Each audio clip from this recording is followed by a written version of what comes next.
The desert air shimmered above the runway at Edwards Air Force Base, heat waves distorting the sharp lines of F-16 Fighting Falcons, arranged in perfect formation across the tarmac. Captain Sarah Mitchell walked alone between the aircraft, her flight suit bearing the temporary patches that marked her as what everyone called a replacement pilot, someone filling a gap until the real squadron members returned from deployment. Before we jump back in, tell us where you're tuning in from, and if this story touches you, make sure you're subscribed because tomorrow, I've saved something extra special for you. Her boots made soft contact with the superheated concrete as she conducted her pre-flight inspection with methodical precision. Each rivet, every access panel, all control surfaces received the same careful attention she had given to aircraft. For the past 8 years, the thoroughness came naturally, inherited from her father who had spent 30 years maintaining commercial airliners and taught her that mechanical systems deserved respect rather than assumption. The F-16 she was assigned to fly sat in Spot 12, positioned where it wouldn't interfere with the squadron's primary operations. Unlike the pristine aircraft that attracted photographers and visiting dignitaries, her machine showed the wear patterns of extensive training use. Paint had faded along the wing edges where maintenance crews had repeatedly opened inspection. Hatches. The nose cone carried tiny scratches from sand particles kicked up during desert operations. Sarah traced her fingers along the leading edge of the wing, feeling for any irregularities that might affect flight characteristics. The metal was warm enough to leave fingerprints, but she continued her inspection without rushing. She had learned that aircraft revealed their secrets only to those who took time to listen, who understood that every vibration and sound carried information about the machine's condition and capabilities. Inside the cockpit, she adjusted her seat and helmet with movements that had become second nature through thousands of hours of flight time. The instrument panel glowed with familiar displays, each gauge and indicator part of a complex system she understood better than most pilots. Twice her age. Her logbook, secured in the knee pocket of her flight suit, contained detailed notes about aircraft performance characteristics, weather patterns, and flight anomalies that others rarely bothered to document. The squadron briefing room buzzed with conversation as pilots gathered around mission planning boards, covered with weather charts and tactical diagrams. Major Kevin Thompson, the squadron's operations officer, stood near the front reviewing flight assignments with casual authority. His voice carried easily across the room as he addressed the assembled pilots, most of whom had been flying together for months and shared the easy camaraderie of an established unit. Sarah entered quietly and took a seat in the back row, her flight bag containing the same equipment as everyone else, but somehow marking her as separate from the core group. She opened her logbook and reviewed her notes from the previous day's training mission, cross-referencing fuel consumption rates with altitude profiles and wind conditions. The data revealed patterns that might prove useful for future flights. Small optimizations that could extend range or improve performance under specific circumstances. "Mitchell," Thompson called out, his attention focused on the duty roster rather than looking directly at her. "You'll be flying chase plane for the new pilot qualification runs. Stay high, stay clear, and don't complicate things for the students." The assignment was routine, designed to keep replacement pilots occupied without giving them responsibilities that might interfere with the squadron's primary mission. Around the room, other pilots received assignments for combat training exercises, formation flying practice, and weapons delivery scenarios.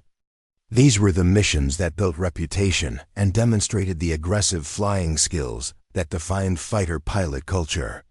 Sarah's chase plane duty involved following student pilots through basic maneuvers, providing radio communication with ground control, and observing their performance from a safe distance.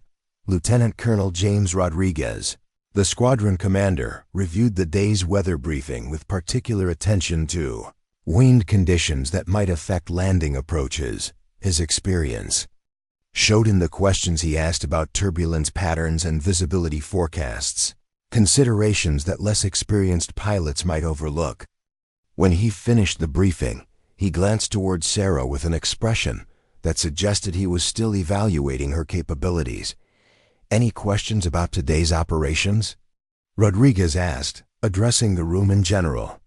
Several pilots raised hands with inquiries about radio frequencies and emergency procedures, standard items that demonstrated professional preparation.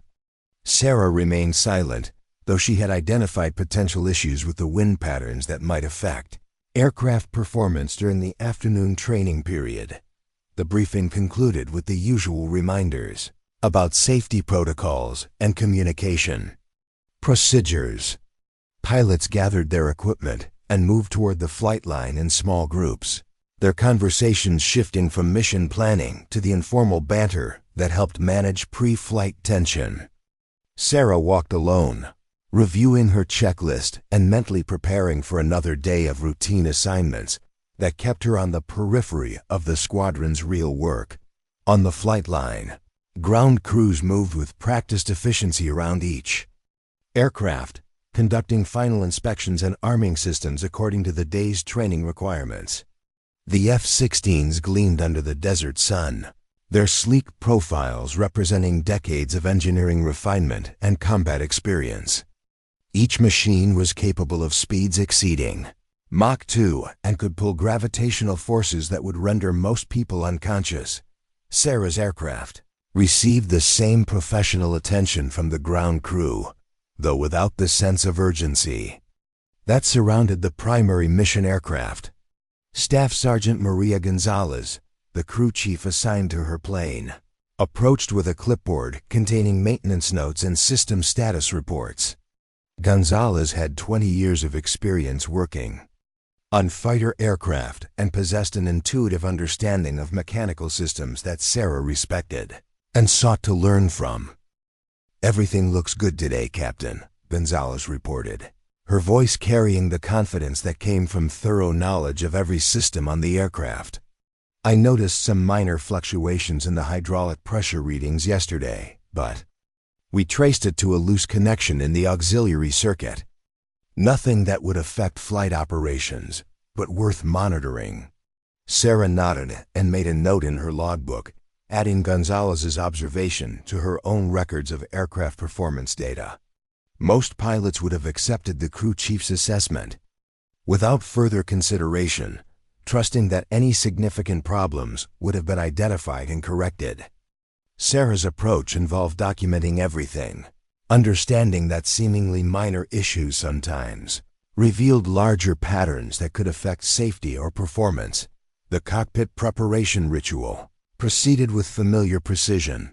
Sarah connected her oxygen mask, communications headset, and survival equipment with movements that had been refined through countless repetitions. She adjusted mirror positions, programmed radio frequencies, and verified that all switches were positioned correctly. For engine start procedures, the process took longer than necessary, but she had learned that rushing through pre-flight checks was how important details got overlooked. Engine start generated the characteristic whine of jet turbines spinning up to operational speed, followed by the deeper rumble of full ignition.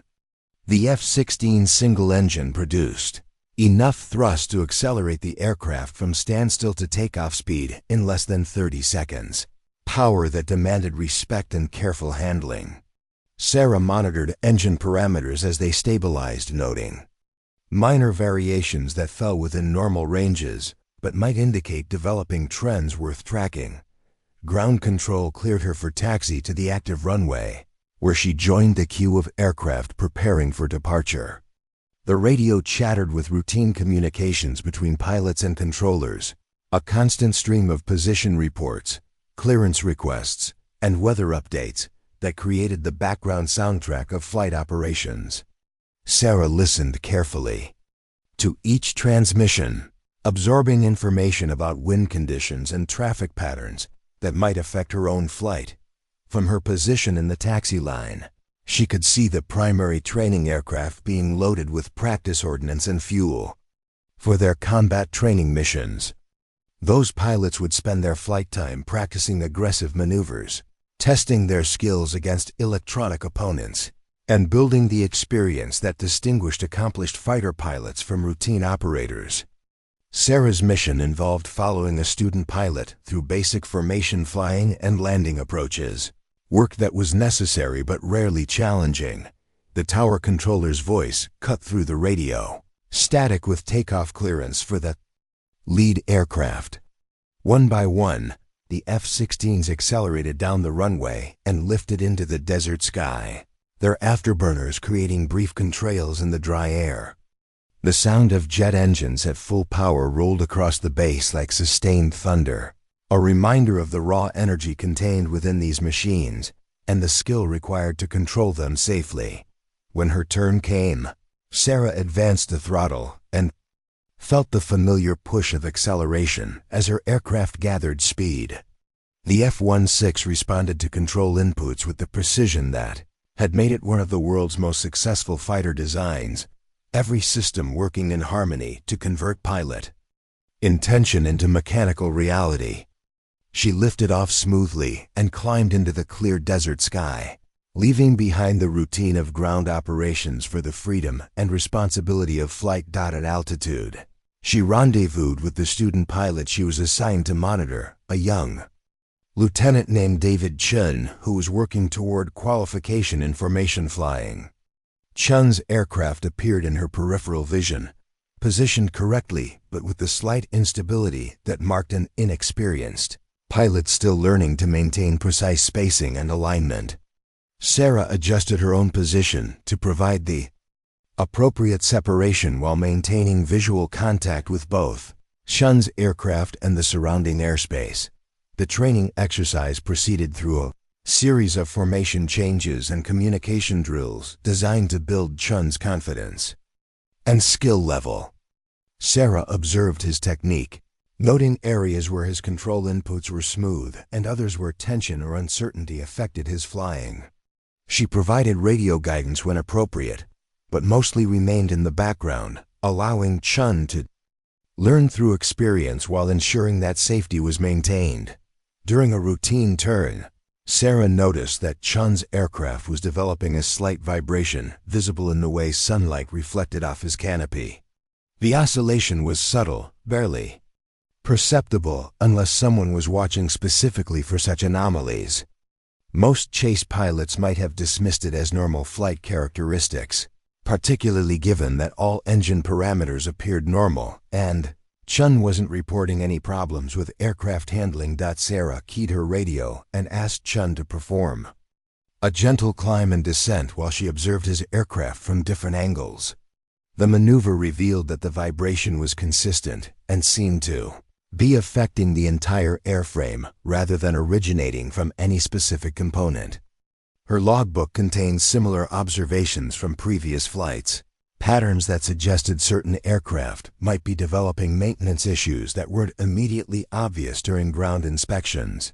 She advised Chun to return to base for a precautionary landing, emphasizing that the recommendation was based on subtle observations rather than any emergency condition. Chun acknowledged the guidance and began the descent toward Edwards, his flying becoming noticeably more cautious as he processed the possibility that his aircraft might have developing problems. Sarah maintained her position nearby, ready to provide assistance if any actual emergency developed during the approach and landing. Preparing and narrating this story took us a lot of time, so if you are enjoying it, subscribe to our channel. It means a lot to us. Now back to the story. Back on the ground, Chun's aircraft was immediately inspected by maintenance personnel, who found a loose mounting bracket in the engine bay that would have eventually caused significant vibration and possible structural damage. The discovery validated Sarah's observation and prevented what could have become a serious maintenance issue or potential flight safety hazard. However, the incident was documented as routine maintenance rather than recognition of her diagnostic skills. In the squadron operations office, pilots gathered around Chun to discuss the aborted training mission and the mechanical problem that had been discovered. The conversation focused on the importance of maintenance procedures and the value of conservative decision-making when aircraft problems were suspected. Sarah's role in identifying the issue was mentioned briefly, almost as an afterthought to the larger discussion about flight safety protocols. Major Thompson updated the duty roster to reflect the lost training time and scheduled Chen for a makeup flight the following day. He assigned Sarah to another chaseplane mission, keeping her in the same supportive role that had characterized her position within the squadron since her arrival 6 weeks earlier. The work was professionally necessary but placed her consistently in the background of the unit's primary operations. As the day shift transitioned to evening operations, Sarah remained in the squadron-ready room to update her logbook with observations from the day's flight. The detailed notes she maintained went far beyond the basic requirements for pilot records, including aircraft performance data, weather conditions, and mechanical anomalies that might prove relevant for future reference. Most pilots would have completed their paperwork quickly and moved on to other activities, but Sarah approached record-keeping as an essential part of professional competence. The building emptied as other pilots headed to the officers' club or their quarters, leaving Sarah alone with her documentation. The solitude didn't bother her. She had grown accustomed to working independently and found satisfaction in the precision and thoroughness that characterized her approach to every aspect of flying. Tomorrow would bring another mission, another opportunity to demonstrate the quiet competence that she hoped would eventually earn recognition within the squadron. Outside, the desert sunset painted the sky in brilliant orange and purple, casting long shadows across the flight line where aircraft stood secured for the night. The F-16s appeared almost sculptural in the fading light, their angular forms representing the convergence of technology and human skill that defined modern military aviation. Sarah had earned her place among the pilots qualified to fly these machines, but she still felt like an outsider looking in on a culture that valued aggression and visibility over the methodical approach that had always defined her flying. The weight of being temporary, of being the replacement pilot, settled around her shoulders as she prepared to leave the squadron building. Tomorrow would bring new challenges and new opportunities to prove that steady competence deserved respect, even when it didn't fit the traditional fighter-pilot image. She had learned to be patient, to let her work speak for itself, and to hope that eventually someone would recognize the value of the careful observation and professional dedication that she brought to every mission.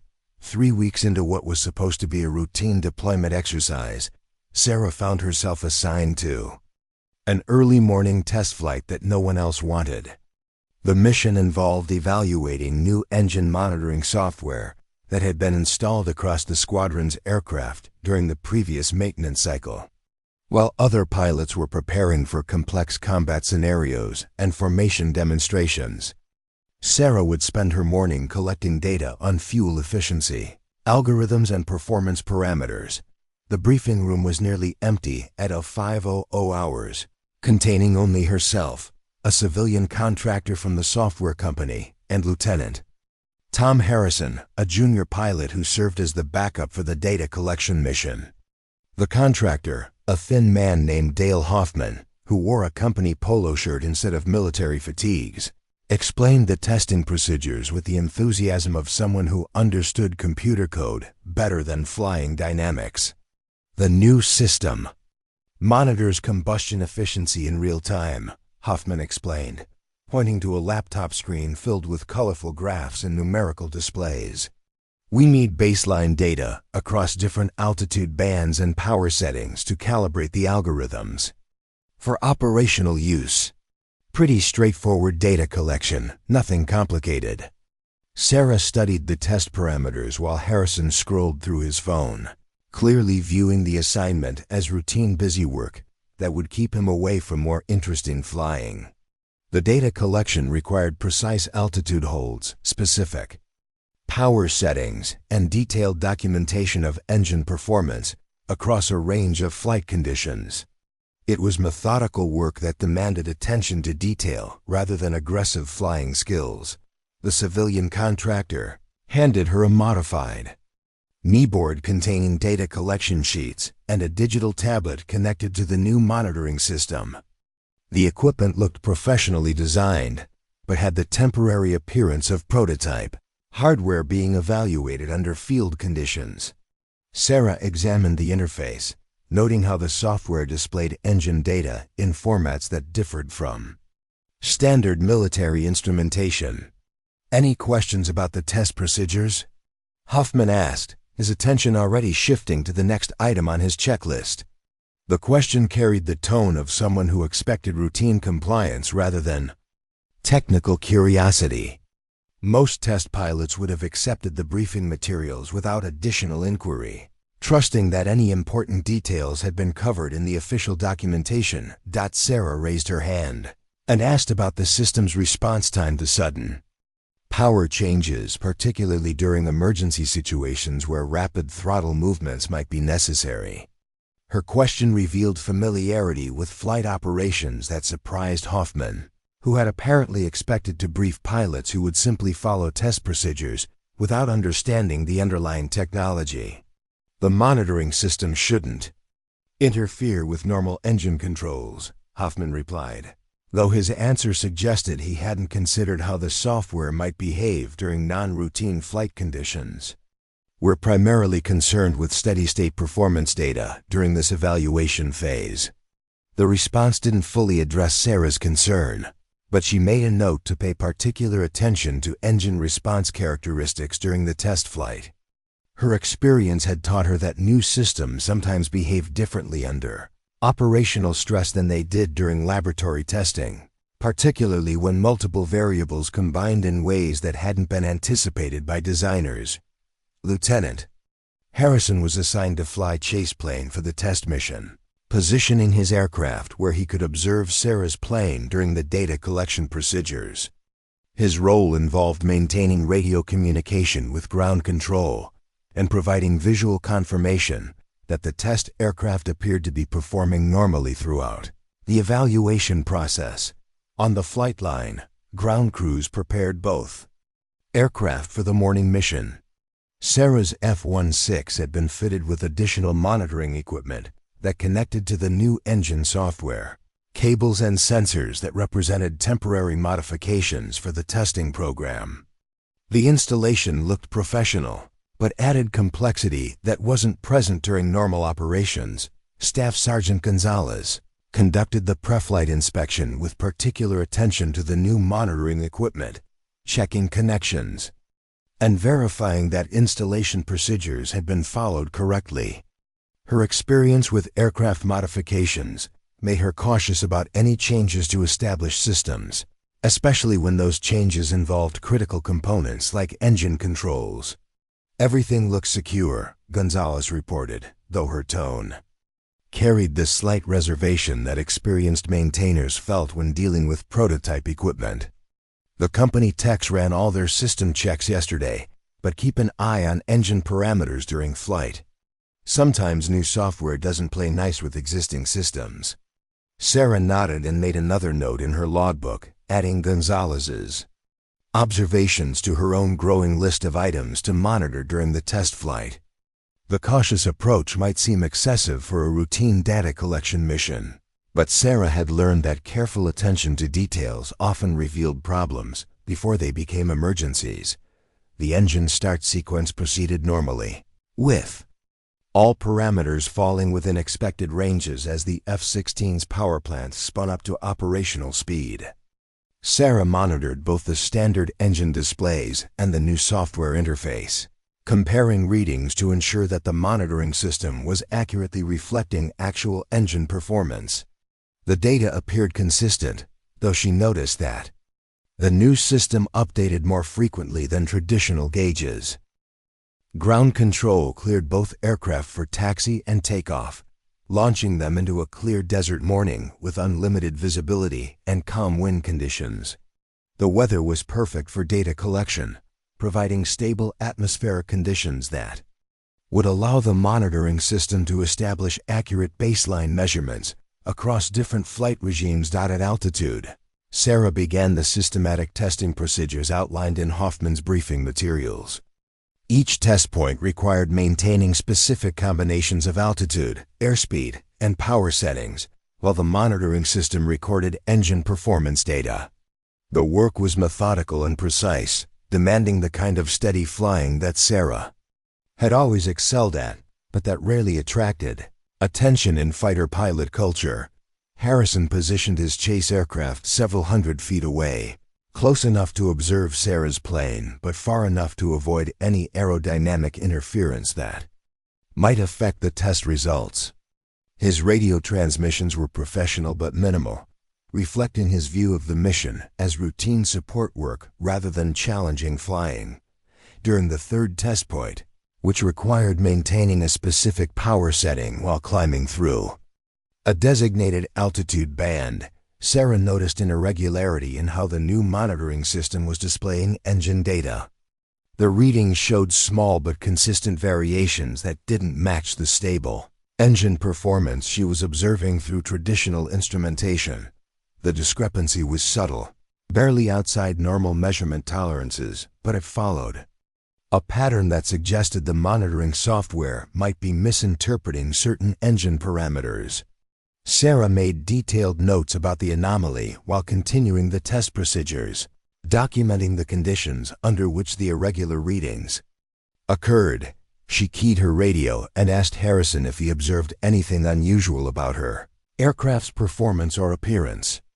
Harrison reported that everything looked normal from his perspective, with no visible indication of engine problems or unusual flight characteristics. The observation confirmed that the irregularity was limited to the monitoring system rather than actual engine performance. Sarah completed the remaining test points, while paying close attention to the monitoring system's behavior under different flight conditions.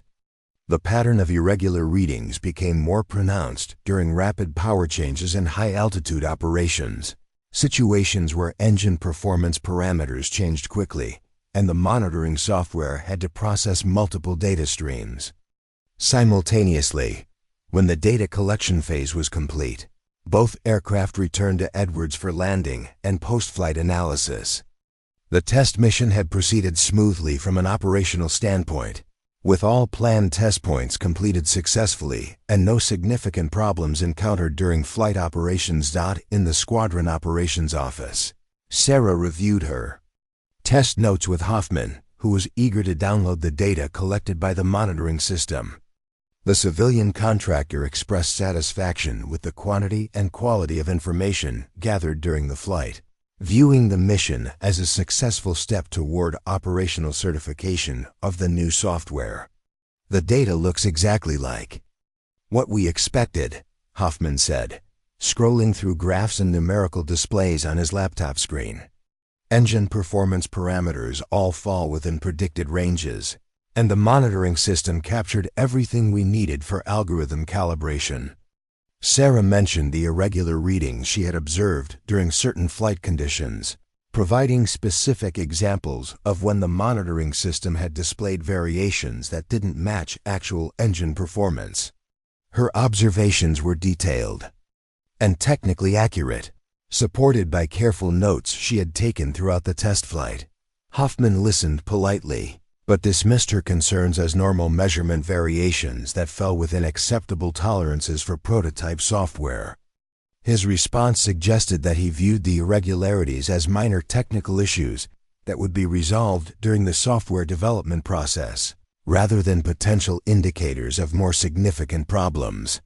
"All monitoring systems show some noise in the data," Hoffman explained, his tone carrying the patience of someone addressing concerns he considered overly cautious. "We'll clean up those variations in the next software revision. The important thing is that we captured baseline performance data across the full range of test conditions." Sarah wasn't entirely satisfied with the dismissal, but she recognized that her role as test pilot was to collect data rather than interpret software performance. She completed her written report according to standard procedures, documenting both the successful completion of test objectives and the monitoring irregularities she had observed. Lieutenant Colonel Rodriguez reviewed the test results during his afternoon briefing, noting that the data collection mission had been completed successfully and that the monitoring system had performed within acceptable parameters. The irregular readings Sarah had documented were mentioned briefly as minor technical issues that would be addressed. During continued software development, the squadron's focus remained on the primary training exercises and combat scenarios that defined their mission, with the engine monitoring test viewed as a routine support activity that had been completed without complications. Sarah's detailed observations about system behavior were filed as part of the official test documentation, but didn't generate additional interest or investigation. That evening, Sarah remained in the squadron-ready room to complete her detailed mission notes and update her personal logbook with observations from the test flight. Her documentation went far beyond the basic requirements for test pilot reports, including technical details about system behavior and potential implications for operational use. As she worked through her notes, Sarah found herself returning to the pattern of irregular readings she had observed during rapid power changes. The variations had been consistent and predictable, occurring under specific conditions that could be replicated during future test flights. While Hoffman had dismissed them as normal measurement noise, Sarah's experience suggested they might indicate a more fundamental problem with how the monitoring system interpreted engine data. She opened her laptop and began creating a detailed analysis of the monitoring system's behavior, cross-referencing her flight notes with standard engine performance charts and manufacturer specifications. The comparison revealed that the irregular readings occurred precisely when engine parameters were changing most rapidly, situations where accurate monitoring would be most critical for flight safety. The analysis took several hours to complete, requiring careful correlation of multiple data sources and technical references. Sarah's background in aircraft systems engineering, acquired through years of professional development and technical training, enabled her to understand the implications of what she had observed during the test flight. Her conclusions were troubling.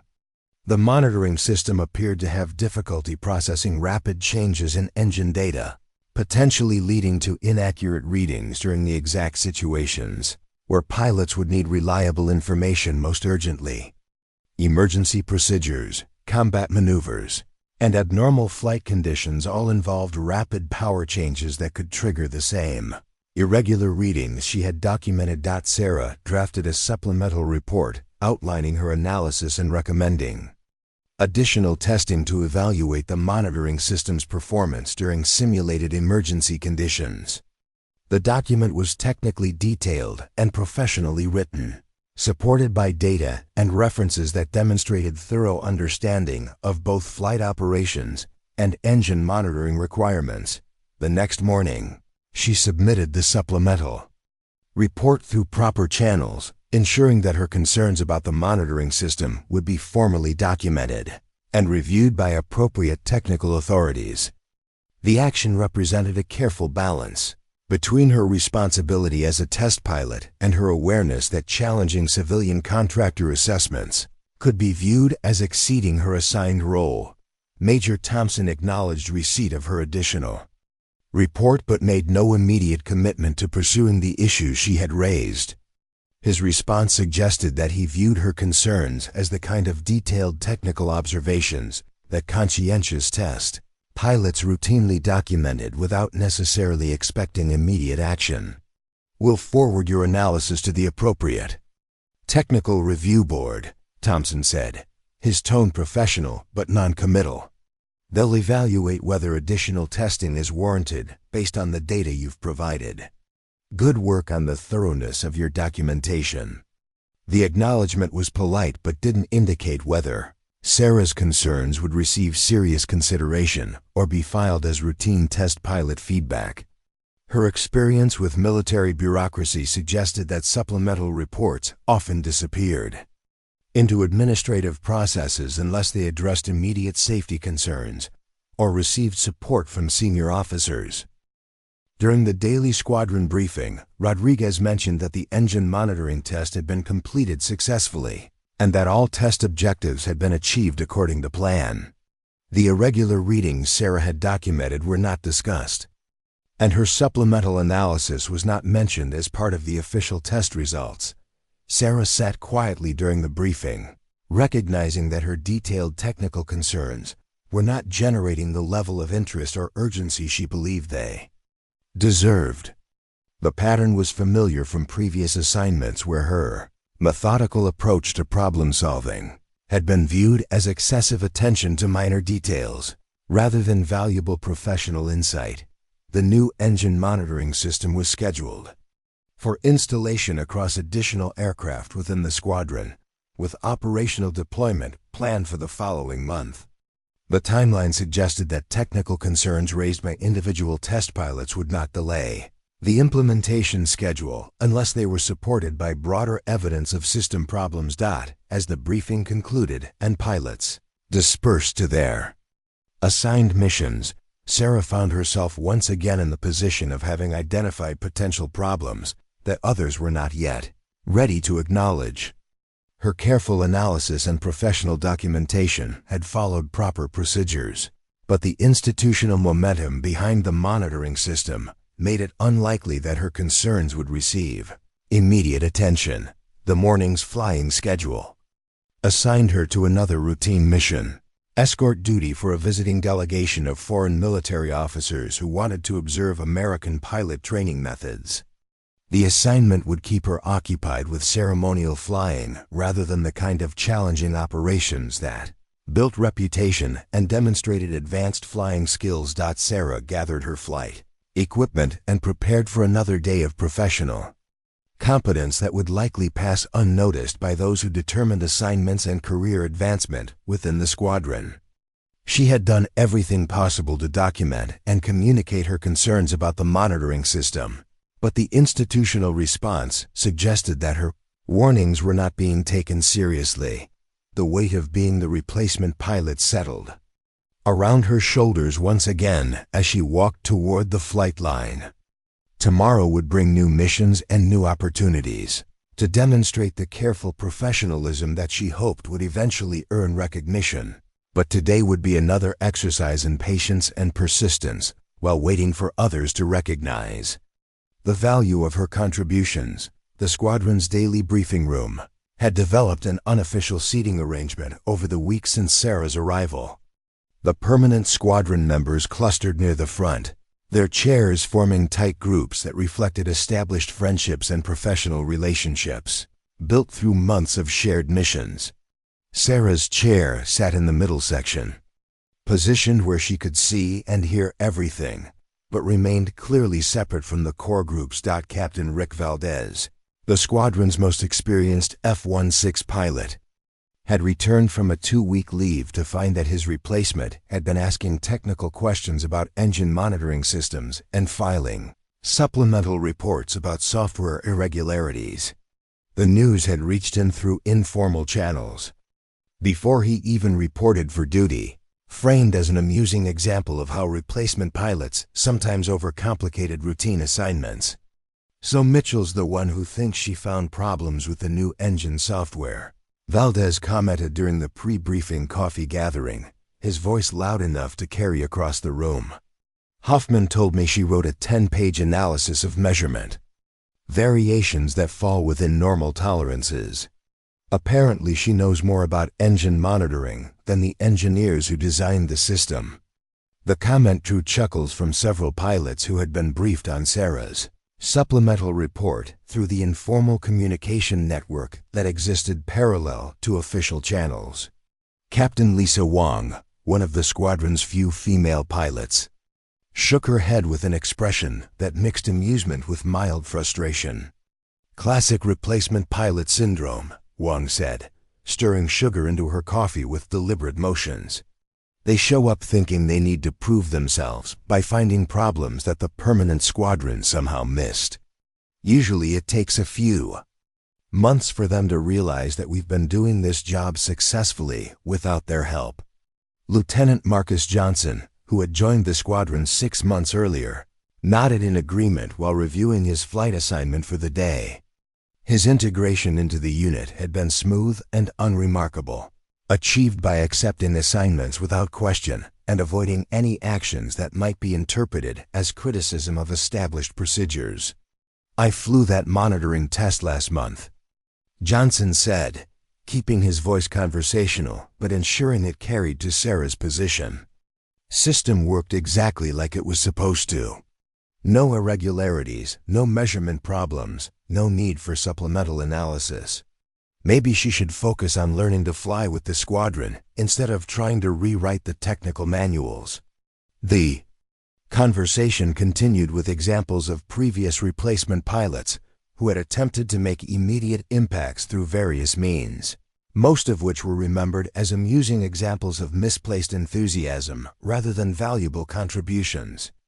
The stories followed similar patterns, temporary personnel identifying issues that permanent members hadn't noticed, only to discover that their concerns were based on incomplete understanding of established procedures or systems. Sarah listened to the discussion while reviewing her own flight notes from the previous day, maintaining the professional composure she had developed through years of similar situations. Her experience had taught her that responding to indirect criticism usually made social dynamics worse rather than better, particularly when the criticism was delivered through group conversation rather than direct confrontation. Major Thompson entered the briefing room carrying the day's mission assignments and weather briefings, his presence shifting the atmosphere from informal conversation to professional preparation. The morning's flying schedule included formation training, weapons delivery practice, and continuation of the engine monitoring evaluation program that had generated Sarah's controversial supplemental report. "Good morning, people," Thompson announced, taking his position at the front of the room. "We've got excellent flying weather and a full schedule of training missions. Before we get to individual assignments, I want to address the engine monitoring test program that's been generating some discussion lately." The room fell silent as pilots recognized that Thompson was about to address Sarah's supplemental report. In an official context, the Major's expression was carefully neutral, suggesting he was walking a fine line between acknowledging legitimate technical concerns and maintaining confidence in systems that had been approved for operational use. Lieutenant Mitchell submitted additional analysis of the monitoring system's performance during last week's test flight. Thompson continued, his tone remaining professionally neutral. "Her observations have been forwarded to the appropriate technical review board, where they'll be evaluated according to standard procedures. The monitoring system remains approved for operational testing and will continue to be installed on schedule." The statement was diplomatically worded but carried clear implications about the outcome of Sarah's concerns. By emphasizing that standard procedures would be followed and that installation would continue on schedule, Thompson was signaling that her technical analysis was unlikely to change established plans or delay implementation of the new system. Captain Valdez raised his hand and asked whether additional test flights would be required to address the issues raised in the supplemental report. His question carried a tone of mild concern, as if he were worried that Sarah's analysis might create unnecessary work for the squadron or delay their return to primary training missions. "Negative," Thompson replied firmly. "The contractor has reviewed Lieutenant Mitchell's data and confirmed that all observed variations fall within acceptable parameters for prototype software. No additional testing is required at this time. The system will proceed to operational evaluation as planned." The exchange effectively closed the discussion of Sarah's technical concerns, while making it clear that her analysis had been considered and found insufficient to warrant changes in the testing program. The message was delivered professionally but left no ambiguity about the outcome of her efforts to document potential problems with the monitoring system. Thompson moved on to individual flight assignments, distributing missions that reflected each pilot's experience level and position within the squadron hierarchy. The primary training flights went to permanent squadron members, while support roles and routine assignments were given to replacement personnel and junior pilots still building their qualifications. "Mitchell, you're on range safety duty for the weapons delivery exercise," Thompson announced, consulting his assignment sheet. "Position yourself north of the target area and maintain communications with range control. Standard observation and safety backup procedures apply." Range safety duty involved flying to a designated position and remaining there for several hours, while other pilots practiced delivering practice weapons against ground targets. The assignment required precise navigation and professional radio communications, but offered no opportunities for challenging flying or demonstration of advanced pilot skills. Sarah acknowledged the assignment without comment, though she recognized it as another example of how replacement pilots were kept in supporting roles rather than given opportunities to participate in the squadron's primary training activities. The pattern had become familiar during her weeks with the unit: professional competence in routine assignments, followed by more routine assignments. As the briefing concluded, pilots gathered their equipment and moved toward the flight line in their established social groups. Conversations resumed about weekend plans, upcoming leave schedules, and squadron social events that Sarah had not been invited to join. The exclusion wasn't deliberately hostile, but it reflected the natural tendency of established groups to maintain their existing social boundaries. On the flight line, ground crews prepared aircraft for the morning's missions with their usual professional efficiency.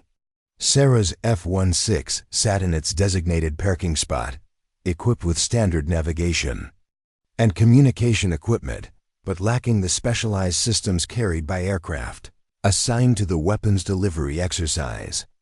Her role as range safety observer required reliable flying rather than advanced capabilities.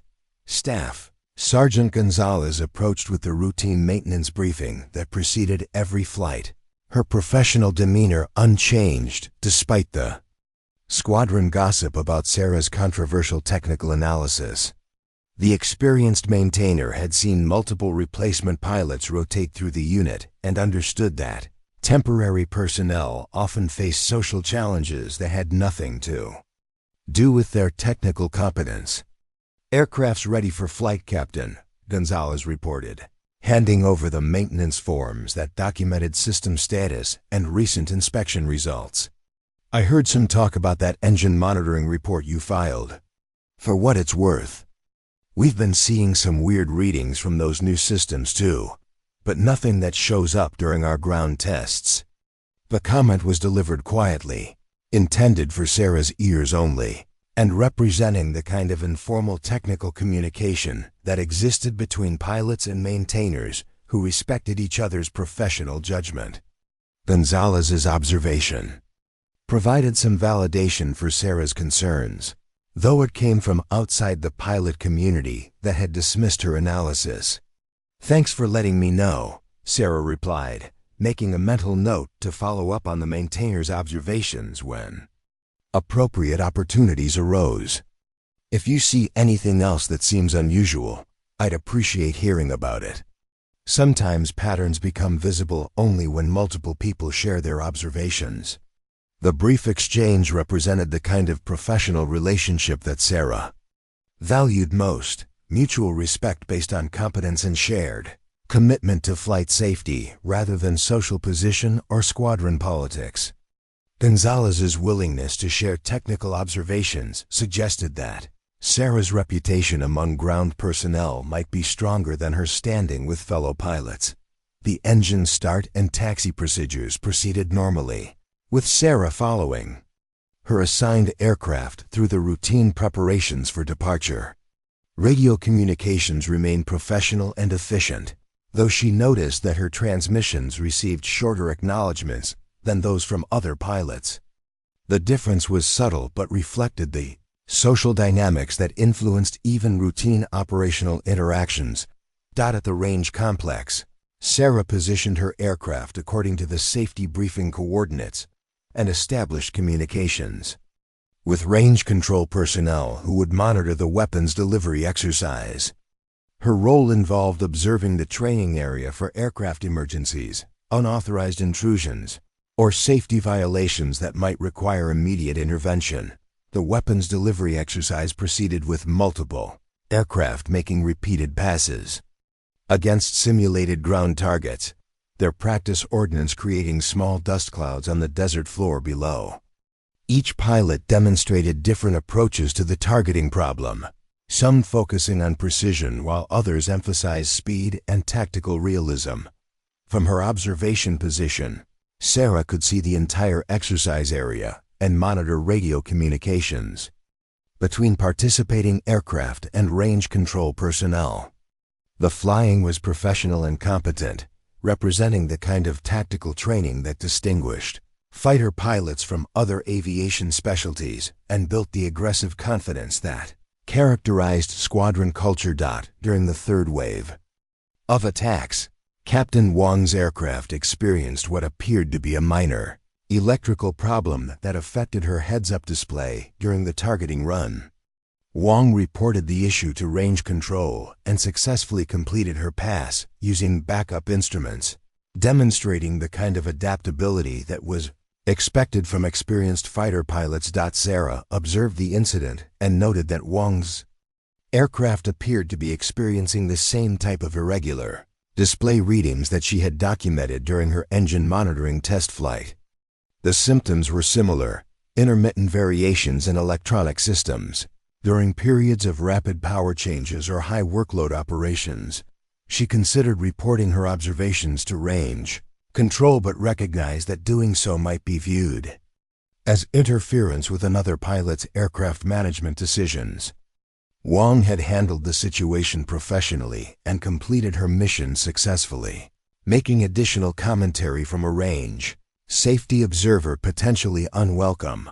The weapons delivery exercise concluded successfully with all aircraft returning to base without further incidents.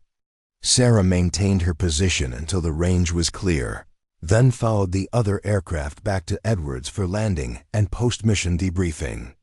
Her contribution to the exercise had been professionally adequate, but unremarkable.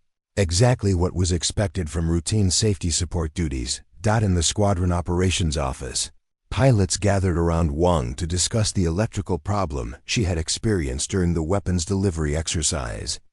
The conversation focused on backup procedures and alternative targeting methods that could be used when primary systems failed. Technical discussions that demonstrated the depth of knowledge required for effective fighter pilot operations. Wang described the display irregularities she had observed, noting that they seemed to occur during periods of high G-force maneuvering when multiple systems were operating under stress. Her description matched details from Sarah's engine monitoring analysis, but the connection between the two incidents was not immediately apparent to pilots who hadn't read Sarah's technical documentation. Probably just normal wear and tear on the display systems, Valdez commented, reviewing Wang's written incident report. Those heads-up displays are sensitive to vibration and temperature changes. We've been seeing minor glitches occasionally. Nothing that affects flight safety or mission completion. The dismissive assessment reflected the squadron's general approach to minor technical issues that didn't prevent successful mission completion. Fighter pilots were trained to work around equipment problems and complete their assignments despite system failures, building confidence in their ability to handle unexpected situations through professional skill rather than perfect equipment. Reliability. Sarah listened to the discussion while completing her own post-flight paperwork, recognizing patterns in Wang's description that supported her growing concern about systemic problems with new electronic systems being installed across the squadron's aircraft. The similarities were too consistent to be coincidental, but pointing them out would likely be viewed as another example of replacement pilot overcompliance. The daily debrief concluded with Thompson's announcement that the engine monitoring system installation would continue as scheduled, with additional aircraft being equipped over the following week. The timeline suggested that technical concerns raised by individual pilots were not significantly affecting the implementation schedule or generating institutional skepticism about the new system's reliability. As pilots dispersed to other duties or headed to the officers' club for lunch, Sarah remained in the operations office to complete her detailed mission notes and update her personal tracking of electronic system irregularities. Her documentation now included multiple incidents involving different aircraft and different pilots, creating a pattern that might eventually prove significant if anyone took the time to analyze it comprehensively. The work was methodical and time-consuming, requiring careful correlation of dates, aircraft tail numbers, mission types, and reported system behaviors. Most pilots would have considered such detailed record-keeping unnecessary for routine training missions, but Sarah's engineering background had taught her that systemic problems often became visible only through careful accumulation of seemingly unrelated incidents. Her analysis revealed that electronic irregularities were occurring more frequently on aircraft equipped with the new monitoring systems, particularly during high-stress flight operations that involved rapid control inputs and changing power settings. The correlation wasn't perfect, but it was strong enough to suggest that the new systems might be interfering with other aircraft electronics in ways that hadn't been anticipated during laboratory testing. The pattern was troubling because it suggested that the monitoring system problems she had originally identified might be symptoms of a larger compatibility issue affecting multiple aircraft systems. If her analysis was correct, the continued installation of monitoring equipment could create safety risks that went far beyond simple measurement inaccuracies. Sarah spent the evening preparing another technical memorandum documenting the patterns she had identified and recommending a comprehensive review of electronic system interactions on aircraft equipped with the new monitoring equipment. The document was carefully written and extensively documented, supported by specific examples and technical references that demonstrated thorough professional analysis. The memorandum represented another attempt to communicate legitimate technical concerns through proper channels, but Sarah understood that it would likely receive the same dismissive treatment as her previous analysis. The institutional momentum behind the monitoring system installation seemed too strong to be influenced by warnings from a replacement pilot, regardless of how well documented or technically sound those warnings might be. As she prepared to submit her second technical analysis, Sarah found herself questioning whether continued efforts to document potential problems were worth the professional isolation they seemed to generate. The squadron had made its position clear. Her concerns were viewed as unnecessary complications rather than valuable insights, and her persistence was beginning to be seen as problematic rather than conscientious. The weight of being an outsider pressed against her professional confidence as she considered her options for the following day. Tomorrow would bring new missions and new opportunities to prove that methodical analysis and careful observation served important purposes. But tonight she felt the full burden of fighting institutional inertia while carrying the label of replacement pilot. The base library occupied a quiet corner of the administrative complex, its fluorescent lights casting steady illumination across rows of technical manuals, flight procedures, and engineering references that most pilots visited only when required for recertification training. Sarah had discovered the facility during her second week at Edwards, finding it a refuge where she could conduct research without attracting attention from squadron members who might question her activities. At 0630 hours, 2 hours before the daily briefing, Sarah sat alone among stacks of technical documentation related to aircraft electrical systems, electronic interference, and software integration protocols. The materials were dry and highly technical, requiring careful study to understand the complex interactions between different electronic components installed on modern fighter aircraft. Her laptop displayed spreadsheets containing data she had compiled from maintenance logs, incident reports, and pilot debriefings gathered through careful observation and discrete inquiries. The information painted a picture that was becoming increasingly concerning. Electronic anomalies were occurring with greater frequency on aircraft equipped with the new monitoring systems, but the incidents were being treated as isolated problems, rather than symptoms of a larger pattern. The base maintenance database, accessible through her pilot credentials, contained detailed records of every system malfunction, component replacement, and troubleshooting procedure conducted on squadron aircraft over the previous 6 months. Sarah had spent hours analyzing this data, looking for correlations that might reveal the true scope of the electronic interference problem she suspected was developing. Her analysis revealed that head-up display irregularities had increased by 40% on aircraft equipped with the new monitoring systems, while similar aircraft without the new equipment showed no corresponding increase in display problems. The correlation was statistically significant, but had apparently gone unnoticed because maintenance personnel treated each incident as an individual malfunction rather than part of a systematic issue. System anomalies showed a similar pattern, with monitoring-equipped aircraft experiencing subtle but measurable increases in autopilot disconnects, trim system irregularities, and navigation display inconsistencies.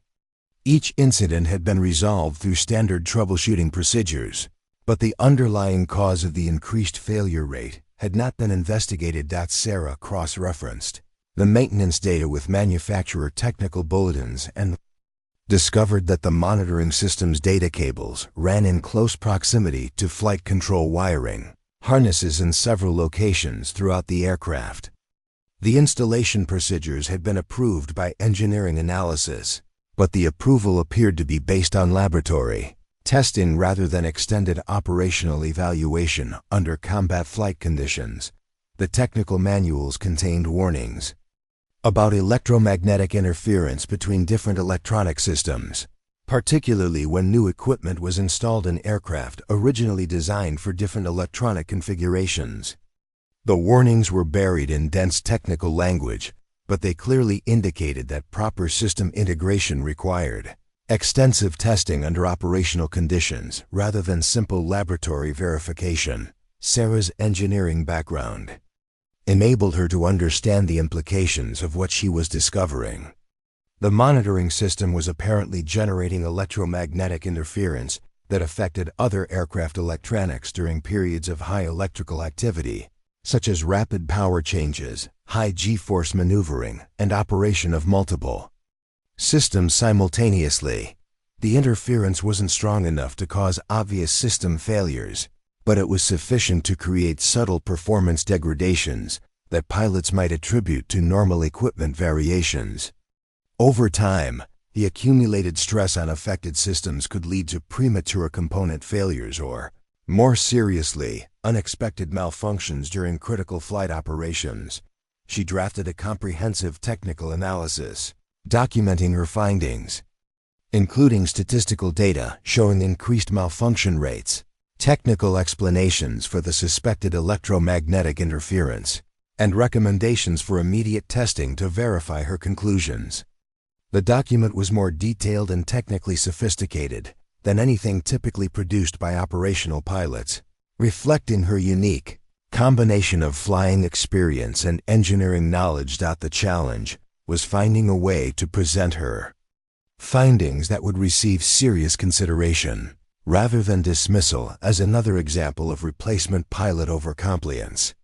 Her previous technical memorandums had been politely acknowledged, but had not generated meaningful investigation or changes to the monitoring system installation schedule. Sarah decided to approach the problem through different channels, beginning with the base's chief electronics technician, Master Sergeant Robert Martinez, who had 30 years of experience troubleshooting aircraft electrical systems. Martinez's reputation for technical competence was legendary among maintainers, and his opinions carried weight with both enlisted personnel and commissioned officers. She found Martinez in the avionics bay, hunched over a test bench where he was diagnosing problems with a navigation computer that had been removed from one of the squadron's F-16s. The workspace was cluttered with electronic test equipment, technical manuals, and component assemblies that represented the complex electronic infrastructure supporting modern fighter aircraft. "Sergeant Martinez," Sarah said, approaching the workbench respectfully, "I wonder if I could ask you some questions about electronic system interactions on the F-16S equipped with the new monitoring equipment." Martinez looked up from his work, his expression curious but cautious. He had dealt with pilots before who had strong opinions about electronic systems they didn't fully understand, and his experience had taught him to be diplomatic while maintaining technical accuracy in such discussions. "What kind of interactions are you concerned about, Captain?" Martinez asked, setting down his multimeter and giving Sarah his full attention. "Are you seeing specific problems with aircraft you've been flying?"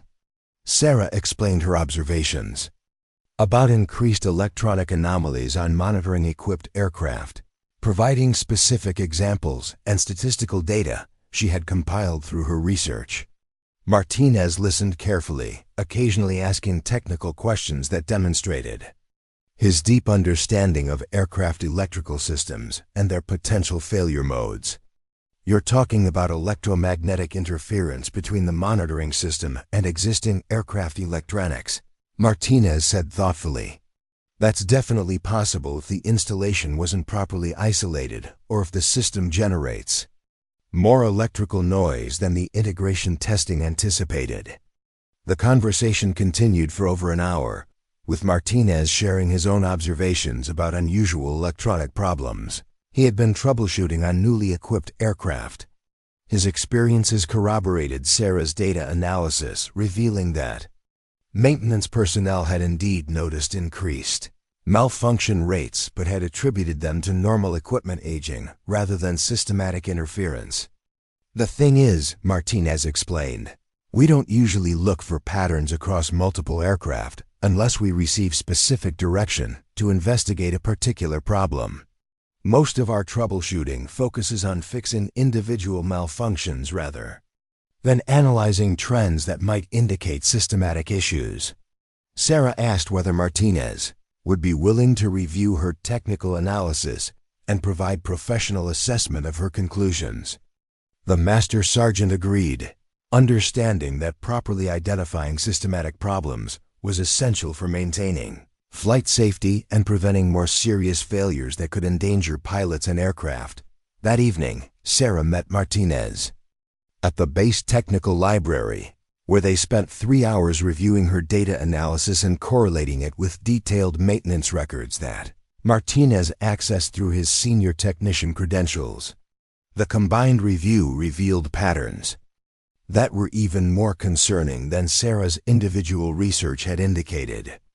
"Your analysis is solid," Martinez concluded, studying the statistical correlations displayed on Sarah's laptop screen. "The electromagnetic interference theory explains everything we've been seeing in the maintenance bays. The monitoring system is definitely affecting other aircraft electronics, and the problem is getting worse as more aircraft receive the installation."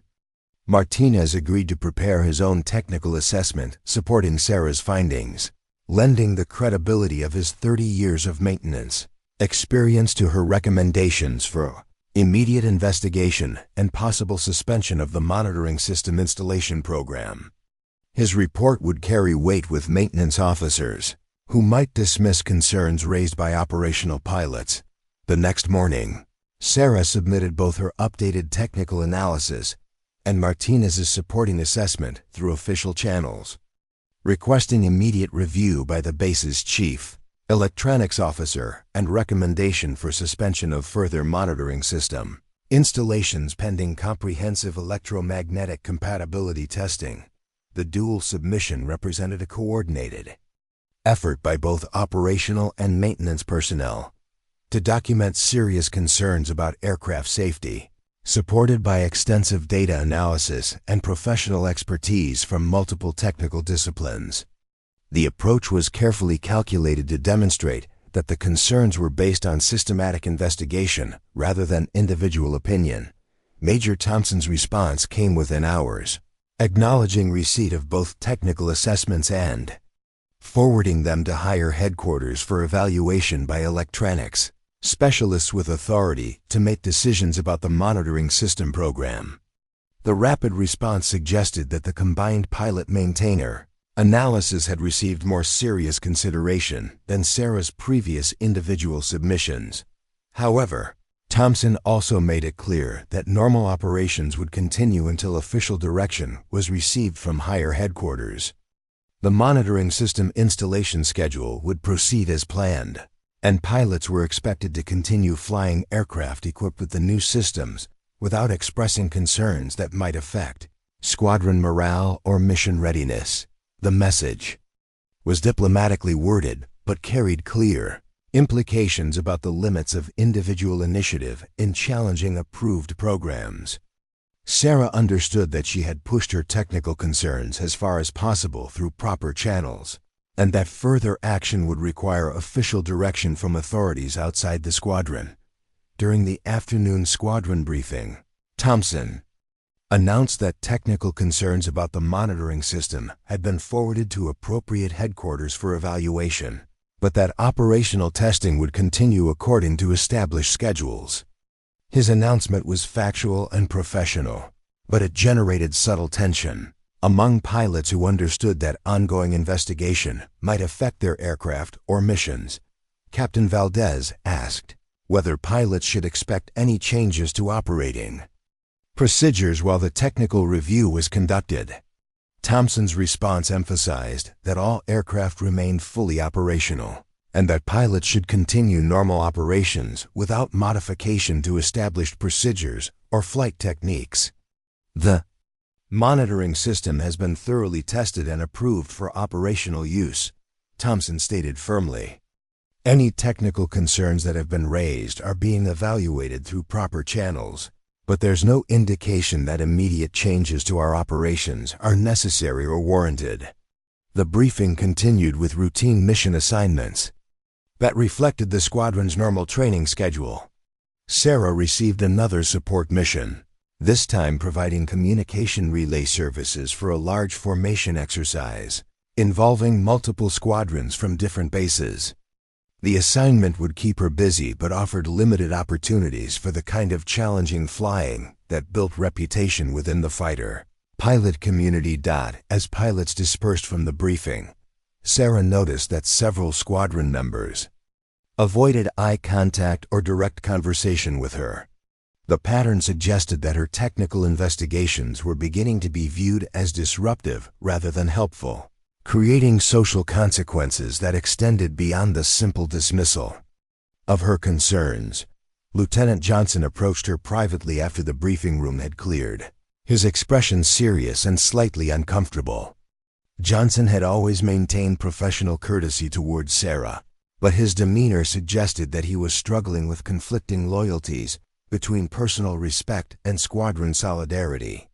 "Mitchell, I wanted to give you a heads up," Johnson said quietly, glancing around to ensure they wouldn't be overheard. "Some of the guys are starting to think you're making trouble by continuing to push these technical issues. I'm not saying they're right, but you might want to consider how this is affecting your position in the squadron." The warning was delivered with genuine concern for Sarah's professional well-being, reflecting Johnson's recognition that squadron politics could significantly impact a pilot's career opportunities and assignments. His advice was practical rather than accusatory, acknowledging the reality of military social dynamics, while maintaining personal respect for Sarah's technical competence. Sarah thanked Johnson for his honesty while making it clear that she believed the technical issues were too important to ignore, regardless of social consequences. Her response reflected the internal conflict between professional responsibility and career advancement that characterized many situations where individual initiative challenged institutional inertia. "I understand the position I'm putting myself in," Sarah replied carefully. "But if these systems are creating safety problems, I have a responsibility to document and report what I'm observing. I can't ignore potential flight safety issues just to maintain social harmony." Johnson nodded with understanding but also concern, recognizing the principle behind Sarah's position while worrying about the practical consequences. she might face if her investigations continued to generate controversy within the squadron. The conversation reflected the complex ethical challenges that military personnel faced when individual judgment conflicted with institutional preferences. That evening, Sarah returned to the technical library to continue her research, focusing now on electromagnetic compatibility testing procedures that might be used to verify her conclusions about the monitoring system's interference with other aircraft electronics. The work was becoming increasingly sophisticated, requiring knowledge of testing protocols and measurement techniques that went far beyond normal pilot training. Her investigation had evolved from simple observation of aircraft behavior to comprehensive technical analysis supported by statistical evidence and expert consultation. The depth of her research demonstrated commitment to understanding the problem thoroughly rather than simply raising concerns without supporting evidence. As she worked through technical specifications and testing procedures, Sarah reflected on the professional isolation that her investigation was creating.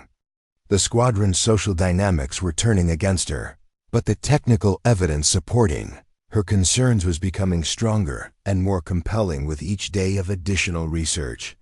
The phone call from headquarters came at 2130 hours, just as Sarah was preparing to leave the library.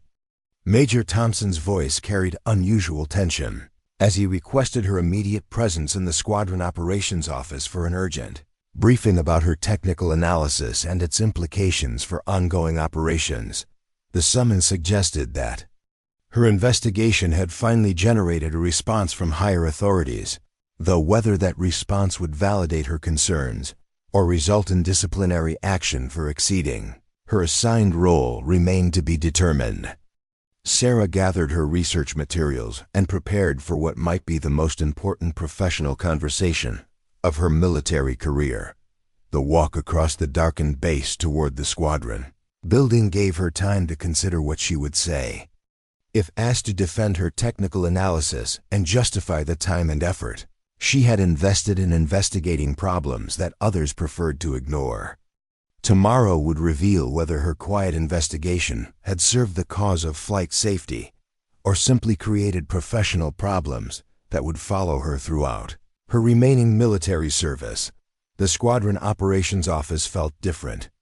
At 2145 hours, stripped of its daytime energy and filled with the tension that accompanied urgent nighttime meetings, emergency lighting cast harsh shadows across mission planning boards and communications equipment, while the base's skeleton crew maintained minimal operations outside the building's walls. Major Thompson sat behind his desk reviewing a stack of documents that had arrived by secure transmission from Nellis Air Force Base, where the Air Force's premier electronics testing facility had spent the afternoon evaluating Sarah's technical analysis and Master Sergeant Martinez's supporting assessment.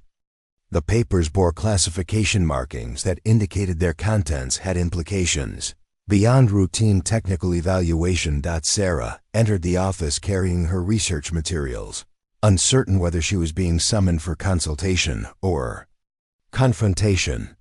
Thompson's expression was professionally neutral but carried an underlying tension that suggested the evening's discussion would have significant consequences for multiple people beyond just herself.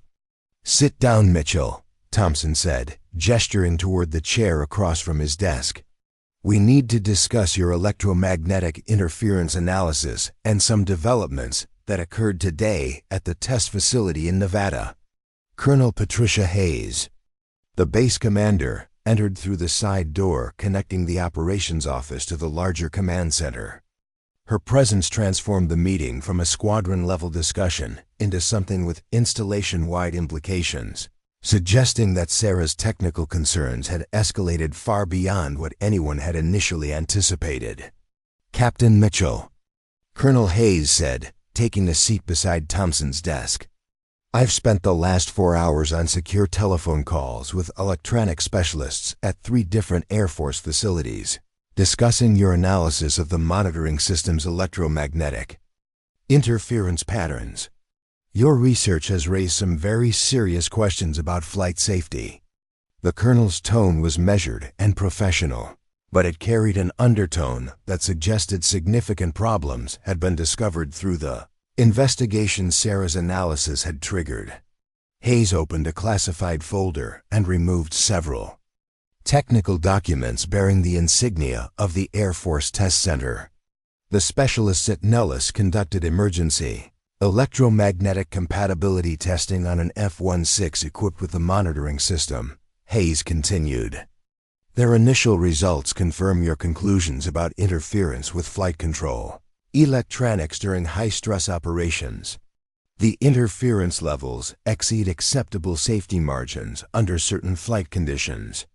Sarah felt a mixture of vindication and concern as she processed the implications of the colonel's words. Her months of careful observation and technical analysis had been proven correct, but the validation came with the sobering recognition that flight safety had been compromised by systems that had been approved for operational use without adequate testing. Thompson consulted his notes before addressing Sarah directly. The test results show that electromagnetic interference from the monitoring system can cause flight control computers to receive corrupted data during rapid maneuvers or emergency procedures. The corruption doesn't cause immediate system failures, but it degrades performance precisely when pilots need maximum aircraft responsiveness. The technical explanation confirmed Sarah's worst fears about the monitoring system's impact on flight safety. The interference wasn't dramatic enough to cause obvious emergencies, but it was sufficient to compromise aircraft performance during the exact situations where pilot skill and aircraft capability were most critical for survival. Colonel Hayes leaned forward and asked Sarah to explain how she had identified the interference pattern when multiple levels of engineering review had failed to detect the problem. During the system's approval process, the question was posed with genuine professional curiosity rather than accusation, reflecting recognition that Sarah's analytical approach had succeeded where institutional procedures had failed. The laboratory testing focused on individual system interactions under controlled conditions, Sarah replied, organizing her thoughts carefully. But electromagnetic interference becomes most pronounced when multiple systems operate simultaneously under operational stress. The flight conditions that create the most serious interference are exactly the ones that don't occur during routine ground testing. She opened her laptop and displayed the statistical analysis that had revealed patterns invisible to individual incident investigation. The data showed how seemingly random electronic malfunctions became clearly correlated when analyzed across multiple aircraft and extended time periods, revealing systematic problems that traditional troubleshooting methods hadn't identified. The interference is cumulative and conditional, Sarah continued, pointing to specific data correlations on her screen. It requires the combination of high electrical load, rapid power changes, and sustained G-forces that occur during combat, maneuvering, or emergency procedures. Laboratory testing wouldn't reproduce these conditions unless the test protocols specifically anticipated this type of interaction. Colonel Hayes studied the data with the attention of someone who understood both the technical implications and the institutional failures that had allowed a flawed system to be approved for operational use. Her questions demonstrated sophisticated understanding of electronic systems and testing procedures, reflecting the technical expertise required for senior command positions in modern military aviation. How many aircraft in the fleet have been equipped with this system? Hayes asked Thompson, her tone suggesting that the answer would determine the scope of immediate action required to address the safety problems Sarah had identified.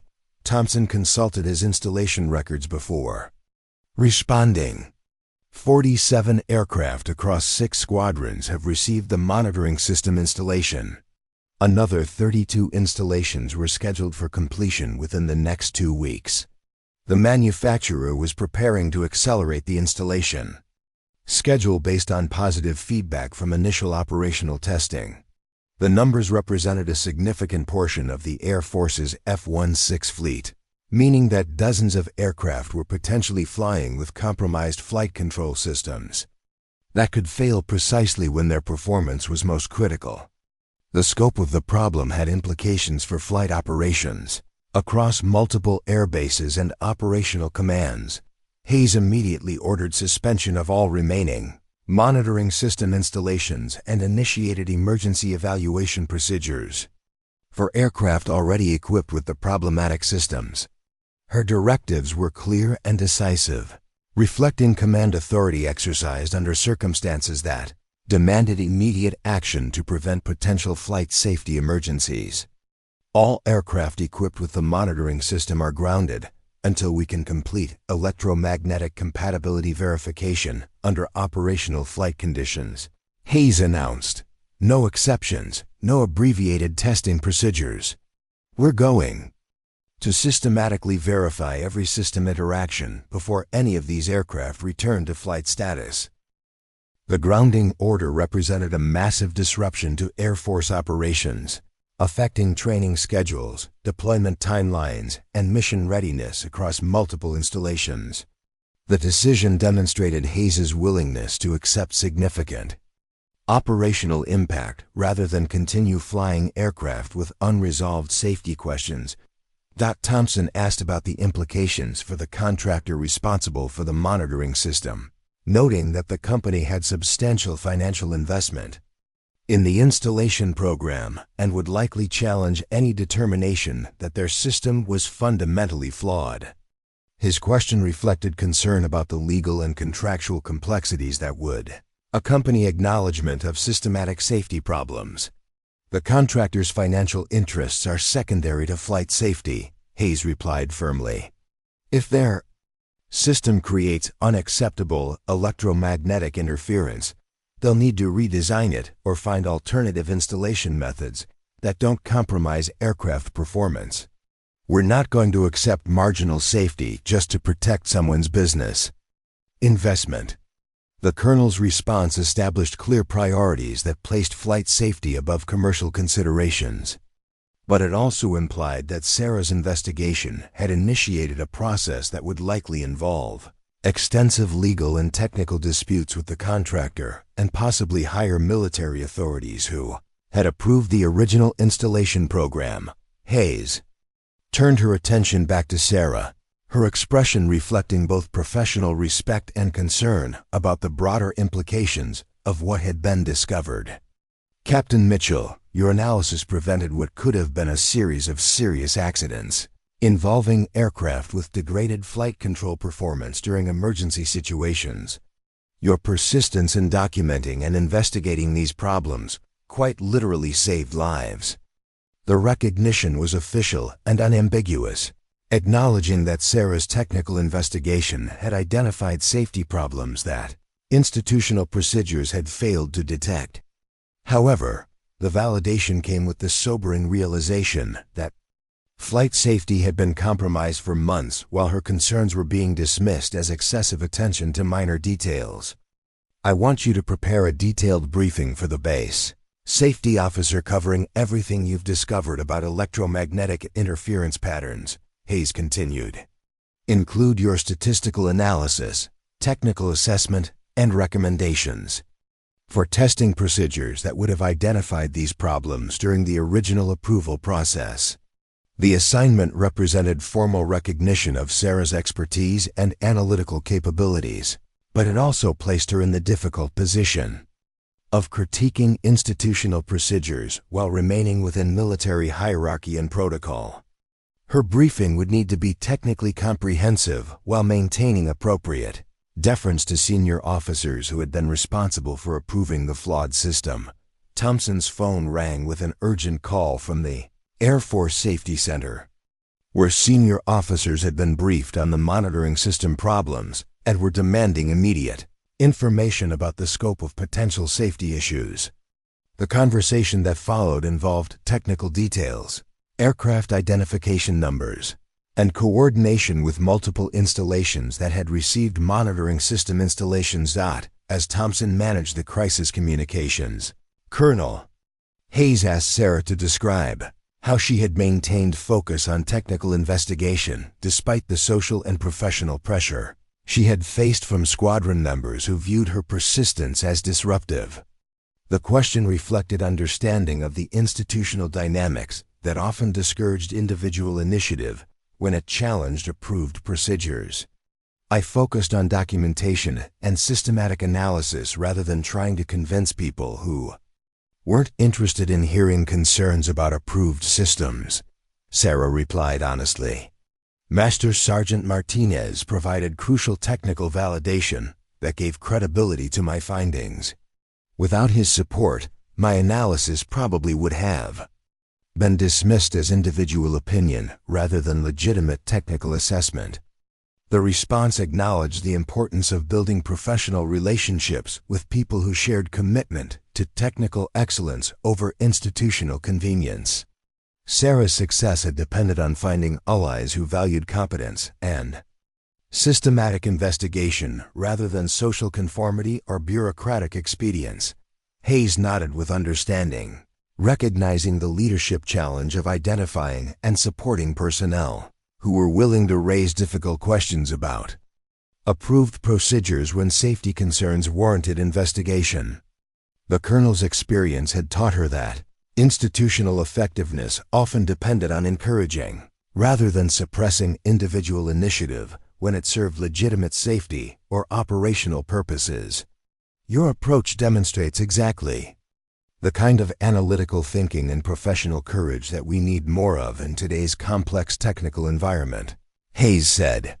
Too often, we rely on procedural compliance rather than encouraging officers to think critically about whether our procedures are actually achieving their intended safety objectives. The conversation was interrupted by Thompson's completion of his crisis coordination calls, which had established emergency communication protocols with all installations affected by the monitoring system grounding order. The scope of coordination required indicated that Sarah's investigation had triggered one of the largest aircraft grounding decisions in recent Air Force history. The Safety Center wants a comprehensive technical briefing first thing tomorrow morning, Thompson reported. They're convening a special investigation board to determine how this problem evaded detection during the approval process and what changes are needed to prevent similar issues in the future. The investigation board represented official acknowledgement that systematic problems existed within the technical approval process, but it also implied that multiple senior officers would be questioned about their role in approving systems that had created unacceptable safety risks. Sarah's investigation had exposed institutional failures that extended far beyond individual technical mistakes. Colonel Hayes stood and prepared to leave for her own crisis management responsibilities, but she paused to address Sarah one final time. Captain Mitchell, you've demonstrated exceptional professional competence and analytical capability under difficult circumstances. Your work tonight has prevented potential catastrophic accidents and identified systematic problems that need immediate correction. The colonel's words carried the weight of official recognition, acknowledging that Sarah's months of careful investigation and persistent documentation had served purposes that went far beyond individual career advancement. Her technical analysis had literally saved lives by identifying safety problems that could have caused aircraft accidents during emergency situations. As Hayes departed for the command center, Thompson turned to Sarah with an expression that mixed professional respect with acknowledgement of how dramatically the evening's events had changed perceptions of her capabilities and judgment. The major who had routinely assigned her to routine support missions now recognized that he had been working with someone whose analytical abilities exceeded most officers' capabilities. Mitchell, I owe you an apology, Thompson said quietly. I treated your technical concerns as minor issues that were getting more attention than they deserved. Tonight's developments prove that your analysis was not only correct, but critically important for flight safety. Your persistence probably prevented accidents that could have killed people. The apology was professionally delivered but carried genuine recognition of the misjudgment that had characterized the squadron's response to Sarah's technical investigation. Thompson's acknowledgement represented a fundamental shift in how her capabilities and contributions would be evaluated within the unit. Sarah accepted the apology with appropriate professionalism, while recognizing that the evening's events had permanently altered her position within the squadron and possibly throughout her military career. Her investigation had proven that replacement pilots could contribute expertise and analytical capabilities that permanent squadron members might overlook or dismiss. The crisis response continued through the night as Air Force installations worldwide implemented the grounding order and began emergency evaluation procedures for aircraft equipped with the problematic monitoring systems. Sarah's investigation had initiated a process that would affect thousands of personnel and hundreds of aircraft across multiple operational commands.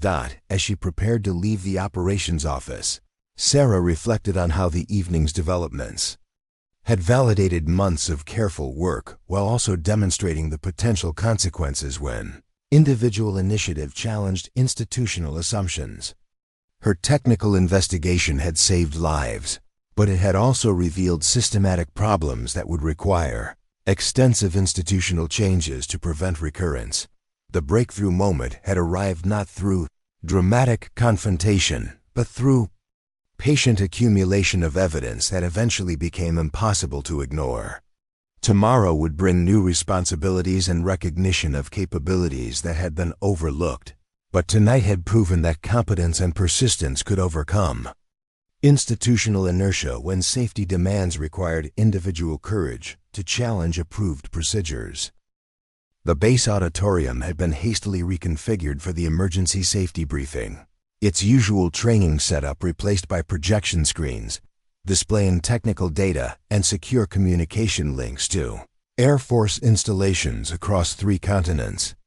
Senior officers from multiple commands filled the front rows, their presence indicating that Sarah's electromagnetic interference investigation had escalated into a crisis affecting global F-16 operations. General Robert Kellerman, commander of Air Combat Command, had flown in overnight from Langley Air Force Base to personally oversee the investigation into how 47 fighter aircraft had been equipped with systems that compromised flight safety. His rare appearance at a technical briefing demonstrated the seriousness with which senior leadership was treating the systematic failures. Sarah's analysis had exposed. Sarah stood at the presenter's podium, facing an audience that included many of the same officers who had dismissed her concerns weeks earlier, along with senior commanders who were now demanding answers about institutional procedures that had failed to protect flight safety. Her briefing materials were displayed on multiple screens, showing the statistical correlations and technical analysis that had revealed patterns invisible to traditional investigation methods. "Ladies and gentlemen," General Kellerman began, his voice carrying the authority that came with commanding the Air Force's premier combat aviation organization. "We're here because Captain Mitchell's investigation identified systematic safety problems that our standard approval procedures failed to detect. Her analysis prevented what could have been multiple aircraft accidents involving degraded flight control performance during emergency operations." The general's introduction established the context for Sarah's briefing while acknowledging that her individual initiative had succeeded where institutional processes had failed. The recognition was unprecedented for a captain addressing such senior leadership, but the circumstances demanded acknowledgement of competence regardless of rank or position within traditional military hierarchy. Sarah began her presentation with the statistical analysis that had first revealed patterns of increased electronic malfunctions on monitoring-equipped aircraft. The data was compelling and undeniable, showing clear correlations that had been invisible when incidents were investigated individually rather than analyzed as part of systematic trends affecting multiple aircraft and squadrons. The electromagnetic Interference occurs specifically during high-stress flight operations, Sarah explained, pointing to graphs that showed interference levels during different types of maneuvers. Combat maneuvering, emergency procedures, and rapid power changes all create electrical conditions that cause the monitoring system to interfere with flight control computers precisely when aircraft performance is most critical. Colonel James Patterson, the Air Force's Chief Electronics Officer, asked detailed questions about the technical mechanisms causing the interference, demonstrating the sophisticated understanding required to evaluate complex electronic system interactions. His questions reflected professional respect for Sarah's analysis while seeking information needed to prevent similar problems in future system installations. Sarah's responses demonstrated mastery of both theoretical electronics principles and practical flight operations, a combination that enabled her to understand interactions that specialists in either field might overlook. Her explanations were technically accurate, but accessible to officers whose expertise lay in operations rather than engineering, reflecting communication skills developed through years of translating technical concepts for diverse audiences. The critical factor is cumulative electromagnetic loading during sustained high-performance flight, Sarah continued, displaying test data from the emergency evaluation conducted at Nellis. The interference doesn't cause immediate system failures, but it degrades flight control response time and precision during exactly the situations where pilots need maximum aircraft capability to maintain control. The technical explanation revealed the insidious nature of the safety problem Sarah had identified. Unlike obvious system failures that would trigger immediate emergency procedures, the electromagnetic interference created subtle performance degradations that pilots might not recognize until they found themselves in situations where compromised aircraft performance could prove fatal. General Kellerman asked about the scope of potential safety impact, seeking information needed to evaluate whether the aircraft grounding order should be extended to other aircraft types or electronic systems that might be experiencing similar interference problems. His question indicated that Sarah's investigation was being viewed as potentially revealing broader institutional problems affecting aircraft safety. The monitoring system installation procedures were approved for multiple aircraft types, Sarah replied, consulting her research notes. While my analysis focused on F-16 operations, the electromagnetic compatibility issues I identified could affect any aircraft where similar installation methods were used. The interference mechanism isn't specific to F-16 electronics. The response prompted immediate discussion among senior officers about expanding the investigation to include other aircraft fleets that had received monitoring system installations. The conversation indicated that Sarah's work had implications far beyond the original F-16 squadron where she had first observed electromagnetic interference patterns. Major General Linda Rodriguez, responsible for Air Force-wide safety programs, requested detailed information about the testing procedures that could have identified the interference problems during the original system approval process. Her questions reflected institutional commitment to preventing similar failures rather than simply addressing the immediate crisis. Laboratory testing focused on individual system interactions under controlled conditions, Sarah explained, displaying side-by-side comparisons of laboratory and operational testing environments. Electromagnetic interference becomes most severe when multiple systems operate simultaneously under operational stress levels that don't occur during routine ground testing. She recommended comprehensive electromagnetic compatibility testing under operational flight conditions for all new electronic systems, including sustained high-G maneuvering, rapid power changes, and emergency procedure simulations. The testing protocols she outlined were more extensive than current requirements, but were necessary to identify interference problems that only occurred during actual flight operations. The briefing continued with detailed examination of institutional procedures. that had failed to detect the safety problems Sarah's individual initiative had revealed. The discussion involved frank assessment of approval processes that emphasize schedule compliance over comprehensive safety evaluation, reflecting institutional pressures that sometimes prioritized program completion over thorough technical analysis. Colonel Hayes, representing the installation where Sarah's investigation had begun, described how individual pilot concerns had been initially dismissed as excessive attention to minor technical details. Her presentation acknowledged that institutional attitudes toward individual initiative needed fundamental revision to encourage rather than discourage technical investigation when safety concerns warranted attention. Captain Mitchell's persistence in documenting and investigating these problems demonstrates exactly the kind of analytical thinking and professional courage we need to encourage throughout the Air Force. Hayes stated firmly, her work succeeded because she was willing to challenge approved procedures when her professional judgment indicated that safety concerns required investigation. The Colonel's comments reflected broader institutional recognition that encouraging individual initiative was essential for maintaining safety in increasingly complex technical environments where traditional procedures might not anticipate all possible failure modes or system interactions.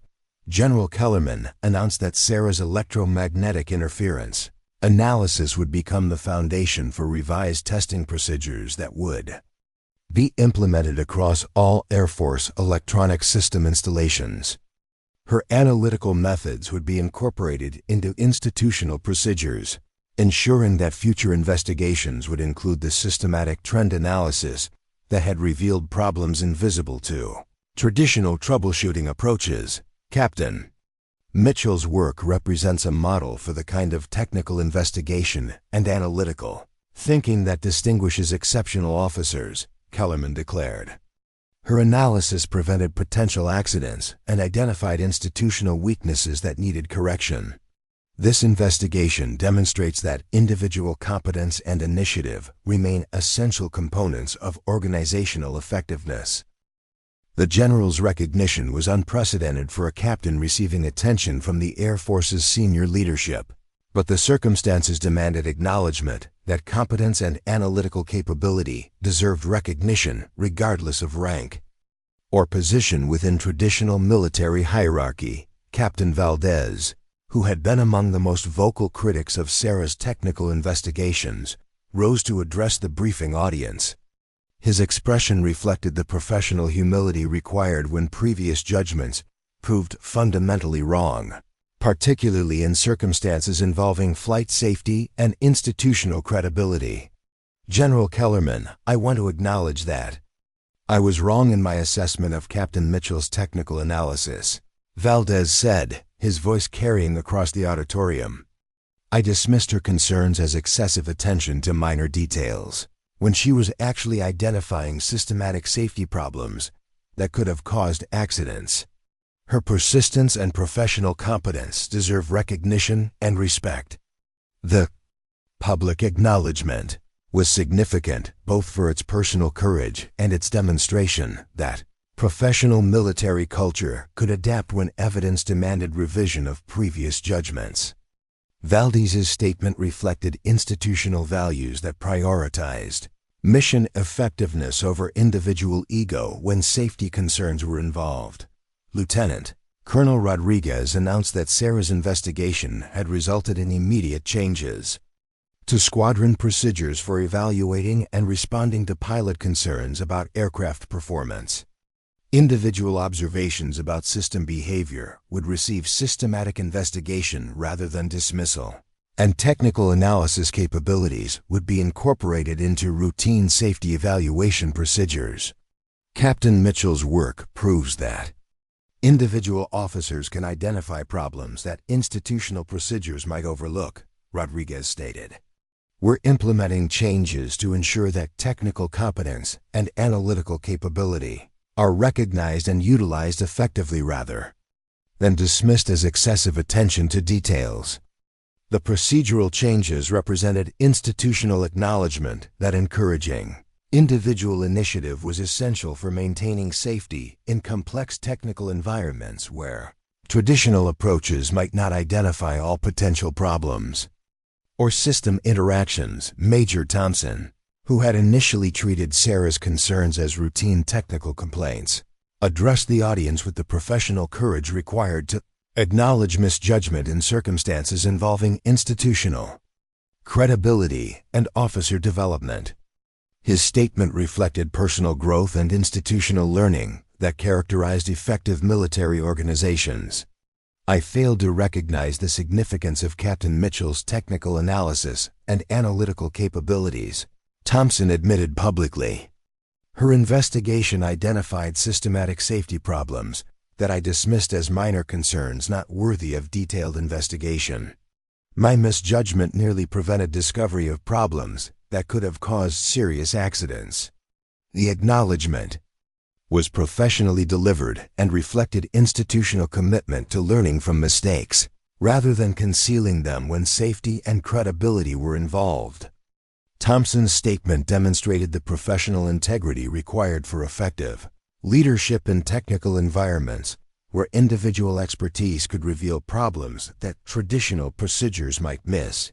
Master Sergeant Martinez, whose technical expertise had provided crucial validation for Sarah's electromagnetic interference theory, was called to the podium to describe how maintenance personnel had observed increasing electronic anomalies without recognizing them as symptoms of systematic problems. His presentation revealed that technical expertise existed throughout the organization, but wasn't always effectively coordinated or analyzed. Captain Mitchell's analytical approach revealed patterns that individual troubleshooting couldn't identify. Martinez explained, her systematic correlation of maintenance data across multiple aircraft showed connections that we missed when investigating individual malfunctions. The patterns were there, but we needed someone with her analytical skills to recognize their significance. The Master Sergeant's comments reinforced the importance of systematic analysis and cross-functional cooperation in identifying complex technical problems that might be invisible when investigated through traditional individual incident approaches. General Kellerman concluded the briefing by announcing Sarah's immediate assignment to the Air Force Safety Center, where her analytical capabilities and electromagnetic interference expertise would be applied to systematic evaluation of electronic systems across all aircraft fleets. The assignment represented recognition of her unique qualifications and institutional commitment to utilizing her capabilities effectively. Captain Mitchell will lead development of comprehensive electromagnetic compatibility testing procedures and analytical methods for identifying systematic technical problems that traditional investigation approaches might overlook, Kellerman announced. Her work will help ensure that individual technical competence and analytical capability are properly recognized and utilized throughout the Air Force. The assignment was unprecedented for an officer of Sarah's rank, but reflected institutional recognition that competence and analytical capability deserve utilization regardless of traditional career progression patterns or rank-based assignment procedures. As the briefing concluded, officers approached Sarah to discuss technical details of her investigation and express professional respect for analytical capabilities that had succeeded where institutional procedures had failed. The conversations reflected fundamental changes in how her competence and contributions were perceived within the broader military aviation community.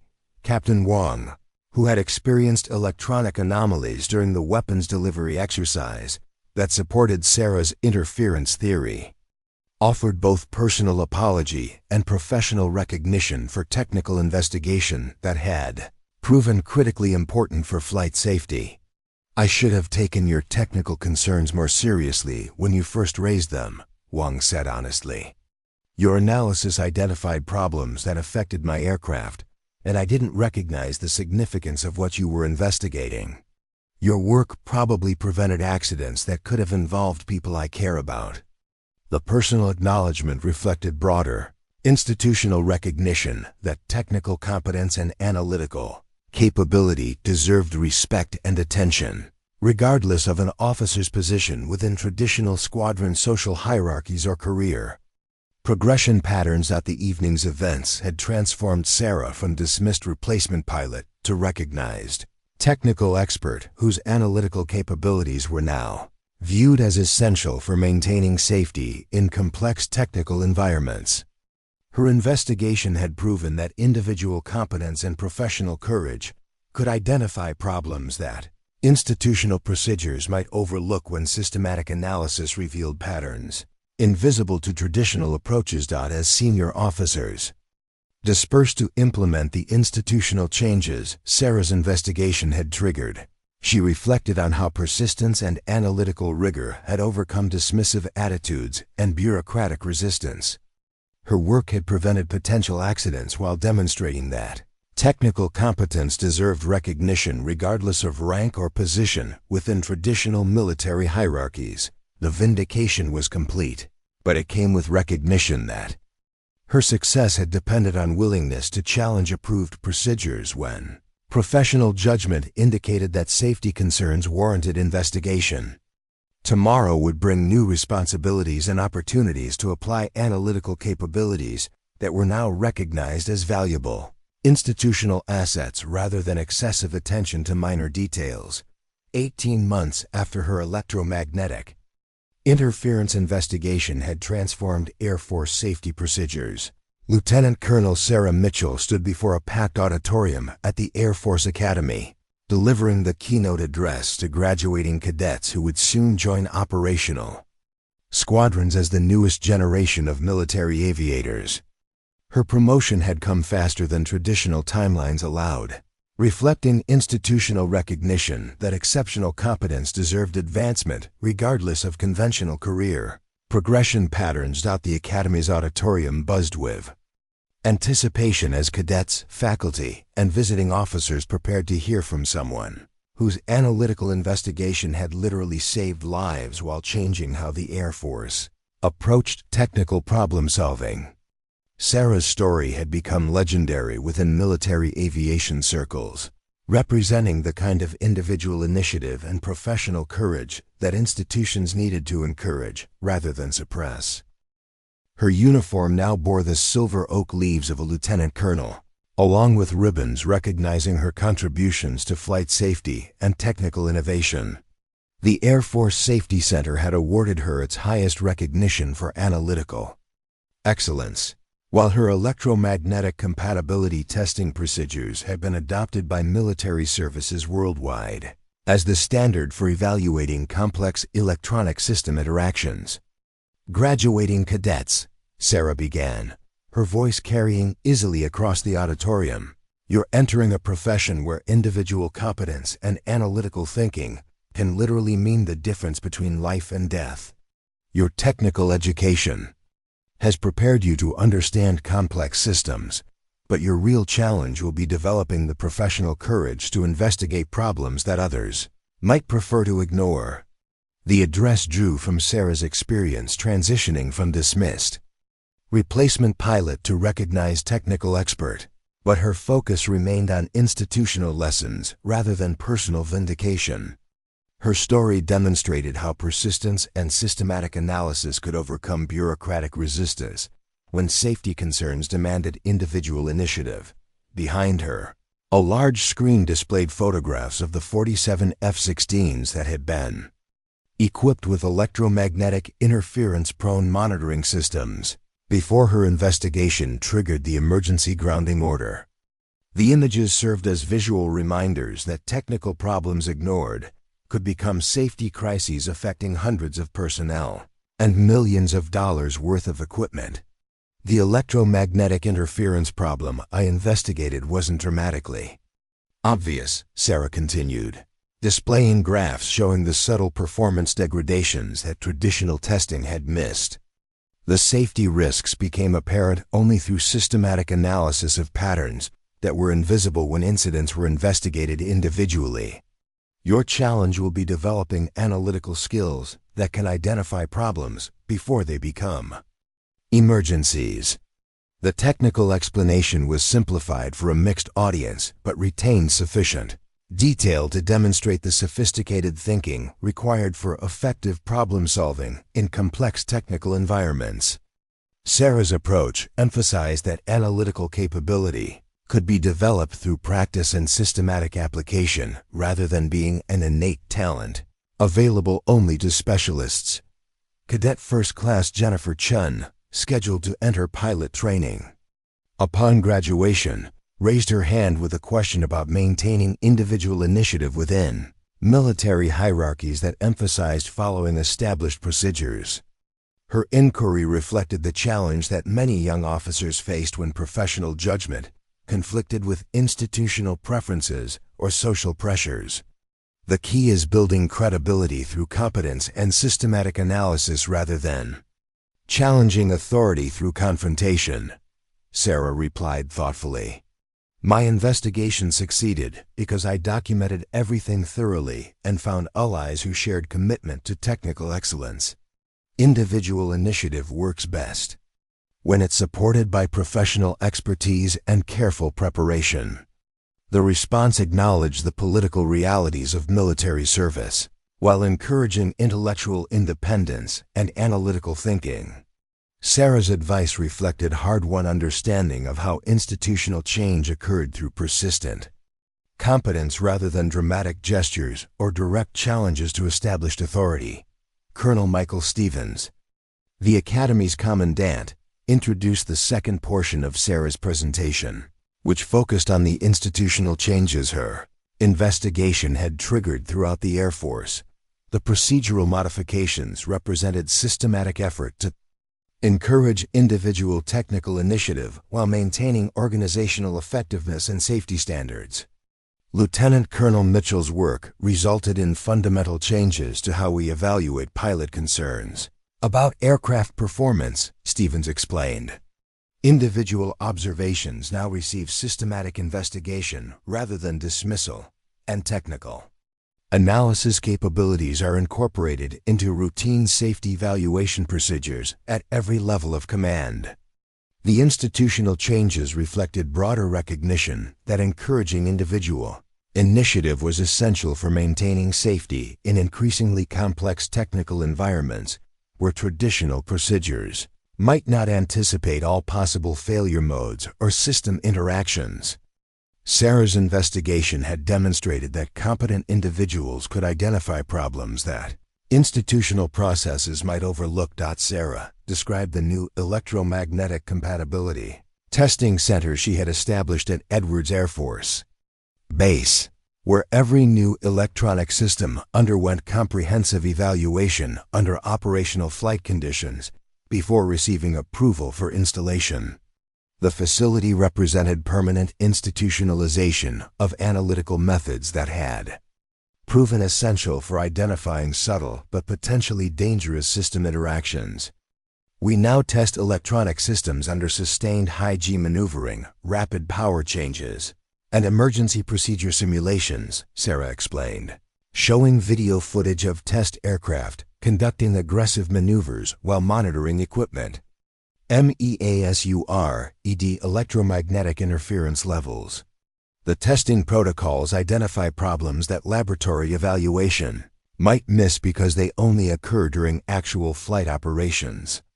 The testing center had already identified electromagnetic compatibility problems in 6 different electronic systems before they were approved for operational use, preventing potential safety crises similar to the monitoring system problem Sarah had originally investigated. The facility's success validated her argument that comprehensive operational testing was essential for maintaining flight safety. Major Patricia Williams, one of Sarah's former squadron mates who had initially dismissed her technical concerns, approached the podium to provide testimony about how institutional attitudes toward individual initiative had evolved. Her participation in the presentation demonstrated personal growth and institutional learning that characterized effective military organizations. I was wrong to dismiss Sarah's technical analysis as excessive attention to minor details, Williams admitted publicly. Her investigation identified systematic safety problems that could have caused accidents involving people I cared about. My experience taught me that technical competence deserves respect and attention, regardless of an officer's position within traditional squadron hierarchies. The acknowledgement reflected broader cultural changes within military aviation that emphasized technical excellence and analytical capability over social conformity or adherence to traditional career progression patterns. Williams's statement demonstrated that institutional learning could occur when individuals were willing to acknowledge mistakes and adapt their behavior accordingly. Sarah's presentation continued with case studies from the Electromagnetic Compatibility Testing Center, showing how systematic analysis had identified problems in multiple aircraft systems that traditional evaluation methods had missed. The examples demonstrated that her original investigation had revealed institutional weaknesses that extended far beyond individual technical mistakes. Complex electronic systems require comprehensive evaluation under operational conditions rather than simplified laboratory testing, Sarah emphasized, displaying test results that showed dramatic differences between controlled and operational environments. Our challenge is ensuring that testing procedures match the complexity of modern aircraft systems and the demanding conditions under which they must operate safely. The technical discussion was followed by questions from faculty members who specialized in engineering education, seeking information about analytical methods that could be incorporated into academy curriculum. Their interest reflected institutional commitment to developing analytical capabilities among future officers rather than simply teaching compliance with established procedures. Dr. Robert Martinez, the Academy's chief electronics instructor, asked about specific educational approaches that would prepare cadets to identify subtle technical problems that might not be obvious during routine operations. His question indicated academic recognition that technical education needed to emphasize critical thinking and systematic analysis rather than memorization of established procedures. The most important skill is learning to look for patterns across multiple incidents rather than treating each problem as an isolated occurrence, Sarah replied. Systematic data collection and statistical analysis can reveal correlations that individual investigation might miss. These analytical tools should be part of every officer's basic professional toolkit. Her response emphasized that analytical capability could be taught and developed through systematic practice rather than being an innate talent available only to specialists. The approach reflected democratic ideals about professional competence being achievable through education and application, rather than dependent on natural ability or social position. The presentation concluded with Sarah's announcement of a new fellowship program that would bring recently graduated officers to the Electromagnetic Compatibility Testing Center for advanced training in technical analysis and problem-solving methodologies. The program represented institutional commitment to developing analytical capabilities throughout the officer corps, rather than concentrating expertise in specialized technical positions. We're looking for officers who demonstrate intellectual curiosity and willingness to investigate problems that might not be immediately obvious, Sarah explained.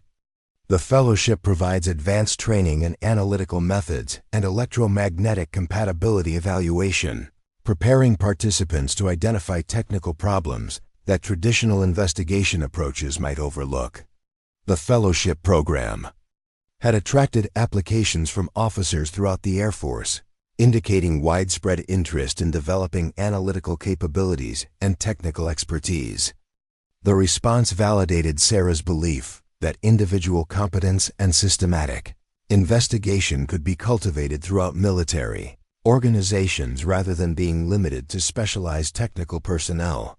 Following the formal presentation, Sarah met privately with individual cadets who were interested in pursuing technical specialties or developing analytical capabilities that could serve institutional needs. The conversations reflected her commitment to mentoring the next generation of officers who might find themselves in positions requiring individual initiative and professional courage. Cadet Chun, who had asked about maintaining individual initiative within military hierarchies, sought specific advice about balancing technical analysis with operational responsibilities. Her questions reflected sophisticated understanding of the challenges that young officers faced when professional judgment required investigation of problems that others might prefer to ignore. Build your credibility through competence and systematic preparation, Sarah advised. Document everything thoroughly, find allies who share your commitment to excellence, and focus on institutional benefits rather than personal recognition. Technical problems don't care about rank or social position, but institutions sometimes need time to recognize that competence deserves attention regardless of traditional hierarchies. The mentoring conversation continued with discussion of specific analytical techniques and professional development approaches that could help young officers navigate complex institutional environments while maintaining commitment to technical excellence and individual initiative. Sarah's advice reflected hard-won understanding of how professional competence could overcome social barriers and institutional resistance. As the day's events concluded, Sarah reflected on how her journey from dismissed replacement pilot to recognized technical expert had demonstrated that individual persistence and analytical rigor could overcome institutional inertia when safety concerns demanded investigation. Her experience had proven that competence and professional courage deserved recognition regardless of rank or position within traditional military hierarchies. The electromagnetic interference investigation that had begun with subtle observations during routine test flights had evolved into systematic institutional changes affecting military aviation worldwide. Her analytical methods were now taught at service academies. Her testing procedures had been adopted by multiple nations, and her approach to technical problem-solving had become a model for encouraging individual initiative within large organizations. Transformation extended beyond personal recognition to fundamental changes in how military institutions approached technical evaluation and individual initiative. Young officers were now encouraged to investigate problems systematically rather than accepting established procedures without question, and analytical capabilities were recognized as essential professional skills rather than specialized technical knowledge. 6 months later, Sarah stood on the flight line at Edwards Air Force Base, watching test pilots conduct electromagnetic compatibility evaluation flights, using procedures she had developed through months of careful investigation and analysis. The aircraft performed aggressive maneuvers while sophisticated monitoring equipment measured electronic system interactions under operational conditions that laboratory testing couldn't replicate. The testing represented permanent institutionalization of analytical approaches that had proven essential for maintaining safety in complex technical environments. Each evaluation flight validated Sarah's original argument that comprehensive operational testing was necessary to identify subtle but potentially dangerous system interactions that traditional procedures might miss. Staff Sergeant Gonzalez, now promoted to Technical Sergeant and serving as Chief of the Electromagnetic Compatibility Testing Facility, approached with test results from the day's evaluation flights. Her expertise had been crucial for implementing Sarah's testing procedures, and her continued involvement demonstrated institutional recognition of technical competence regardless of rank or traditional career patterns. All systems passed electromagnetic compatibility testing under operational flight conditions, Gonzalez reported professionally. No interference detected during high-G maneuvering, rapid power changes, or emergency procedure simulations. The new electronic systems are cleared for operational installation. The successful test results represented validation of comprehensive evaluation procedures that had prevented potential safety problems before they could affect operational aircraft. The systematic approach had identified and corrected electromagnetic compatibility issues that traditional testing methods might have missed, demonstrating the continuing value of Sarah's analytical innovations. The evening briefing included representatives from multiple aircraft manufacturers who had participated in the electromagnetic compatibility evaluation program, seeking approval for electronic systems that had undergone comprehensive operational testing. Their presence reflected industry recognition that thorough safety evaluation was essential for maintaining credibility and preventing costly safety crises. The testing procedures Lieutenant Colonel Mitchell developed have become the international standard for electromagnetic compatibility evaluation, announced Colonel Hayes, now serving as director of the Air Force Safety Center. Her analytical methods have been adopted by military services worldwide, and her investigation techniques are taught at service academies as essential professional skills. The institutional recognition reflected permanent transformation of how military organizations approach technical evaluation and individual initiative. Sarah's investigation had demonstrated that encouraging analytical thinking and systematic problem-solving served institutional interests, while maintaining safety standards that protected personnel and equipment. As the briefing concluded, Sarah considered how her experience had proven that individual competence and professional courage could overcome institutional resistance when safety concerns demanded investigation. Her journey from replacement pilot to recognized technical expert demonstrated that persistence and analytical rigor could achieve institutional change while maintaining professional relationships and career advancement. The electromagnetic interference investigation that had begun with dismissed concerns about routine electronic anomalies had evolved into comprehensive institutional changes affecting military aviation safety worldwide. The transformation represented permanent validation of individual initiative and technical competence as essential components of organizational effectiveness in complex technical environments. Her legacy extended beyond personal recognition to fundamental changes in how institutions encouraged analytical thinking and individual initiative while maintaining organizational effectiveness and safety standards. Future generations of military officers would inherit procedural frameworks and analytical tools that recognized competence and systematic investigation as valuable institutional assets rather than threats to established authority. The story concluded, not with dramatic gestures or personal vindication, but with quiet satisfaction that careful work had served purposes extending far beyond individual career advancement. Sarah had proven that some of the most important institutional changes occurred through persistent competence and systematic analysis rather than confrontational challenges to established procedures. The replacement pilot, who had once been dismissed for excessive attention to technical details, had become a recognized expert, whose analytical methods were now essential components of military aviation safety procedures worldwide. Her transformation demonstrated that institutional effectiveness ultimately depended on encouraging rather than suppressing individual initiative when technical competence could identify problems that traditional procedures might overlook. Up next, you've got 2 more standout stories right on your screen. If this one hits the mark, you won't want to pass these up. Just click and check them out. And don't forget to subscribe and turn on the notification bell so you don't miss any upload from us.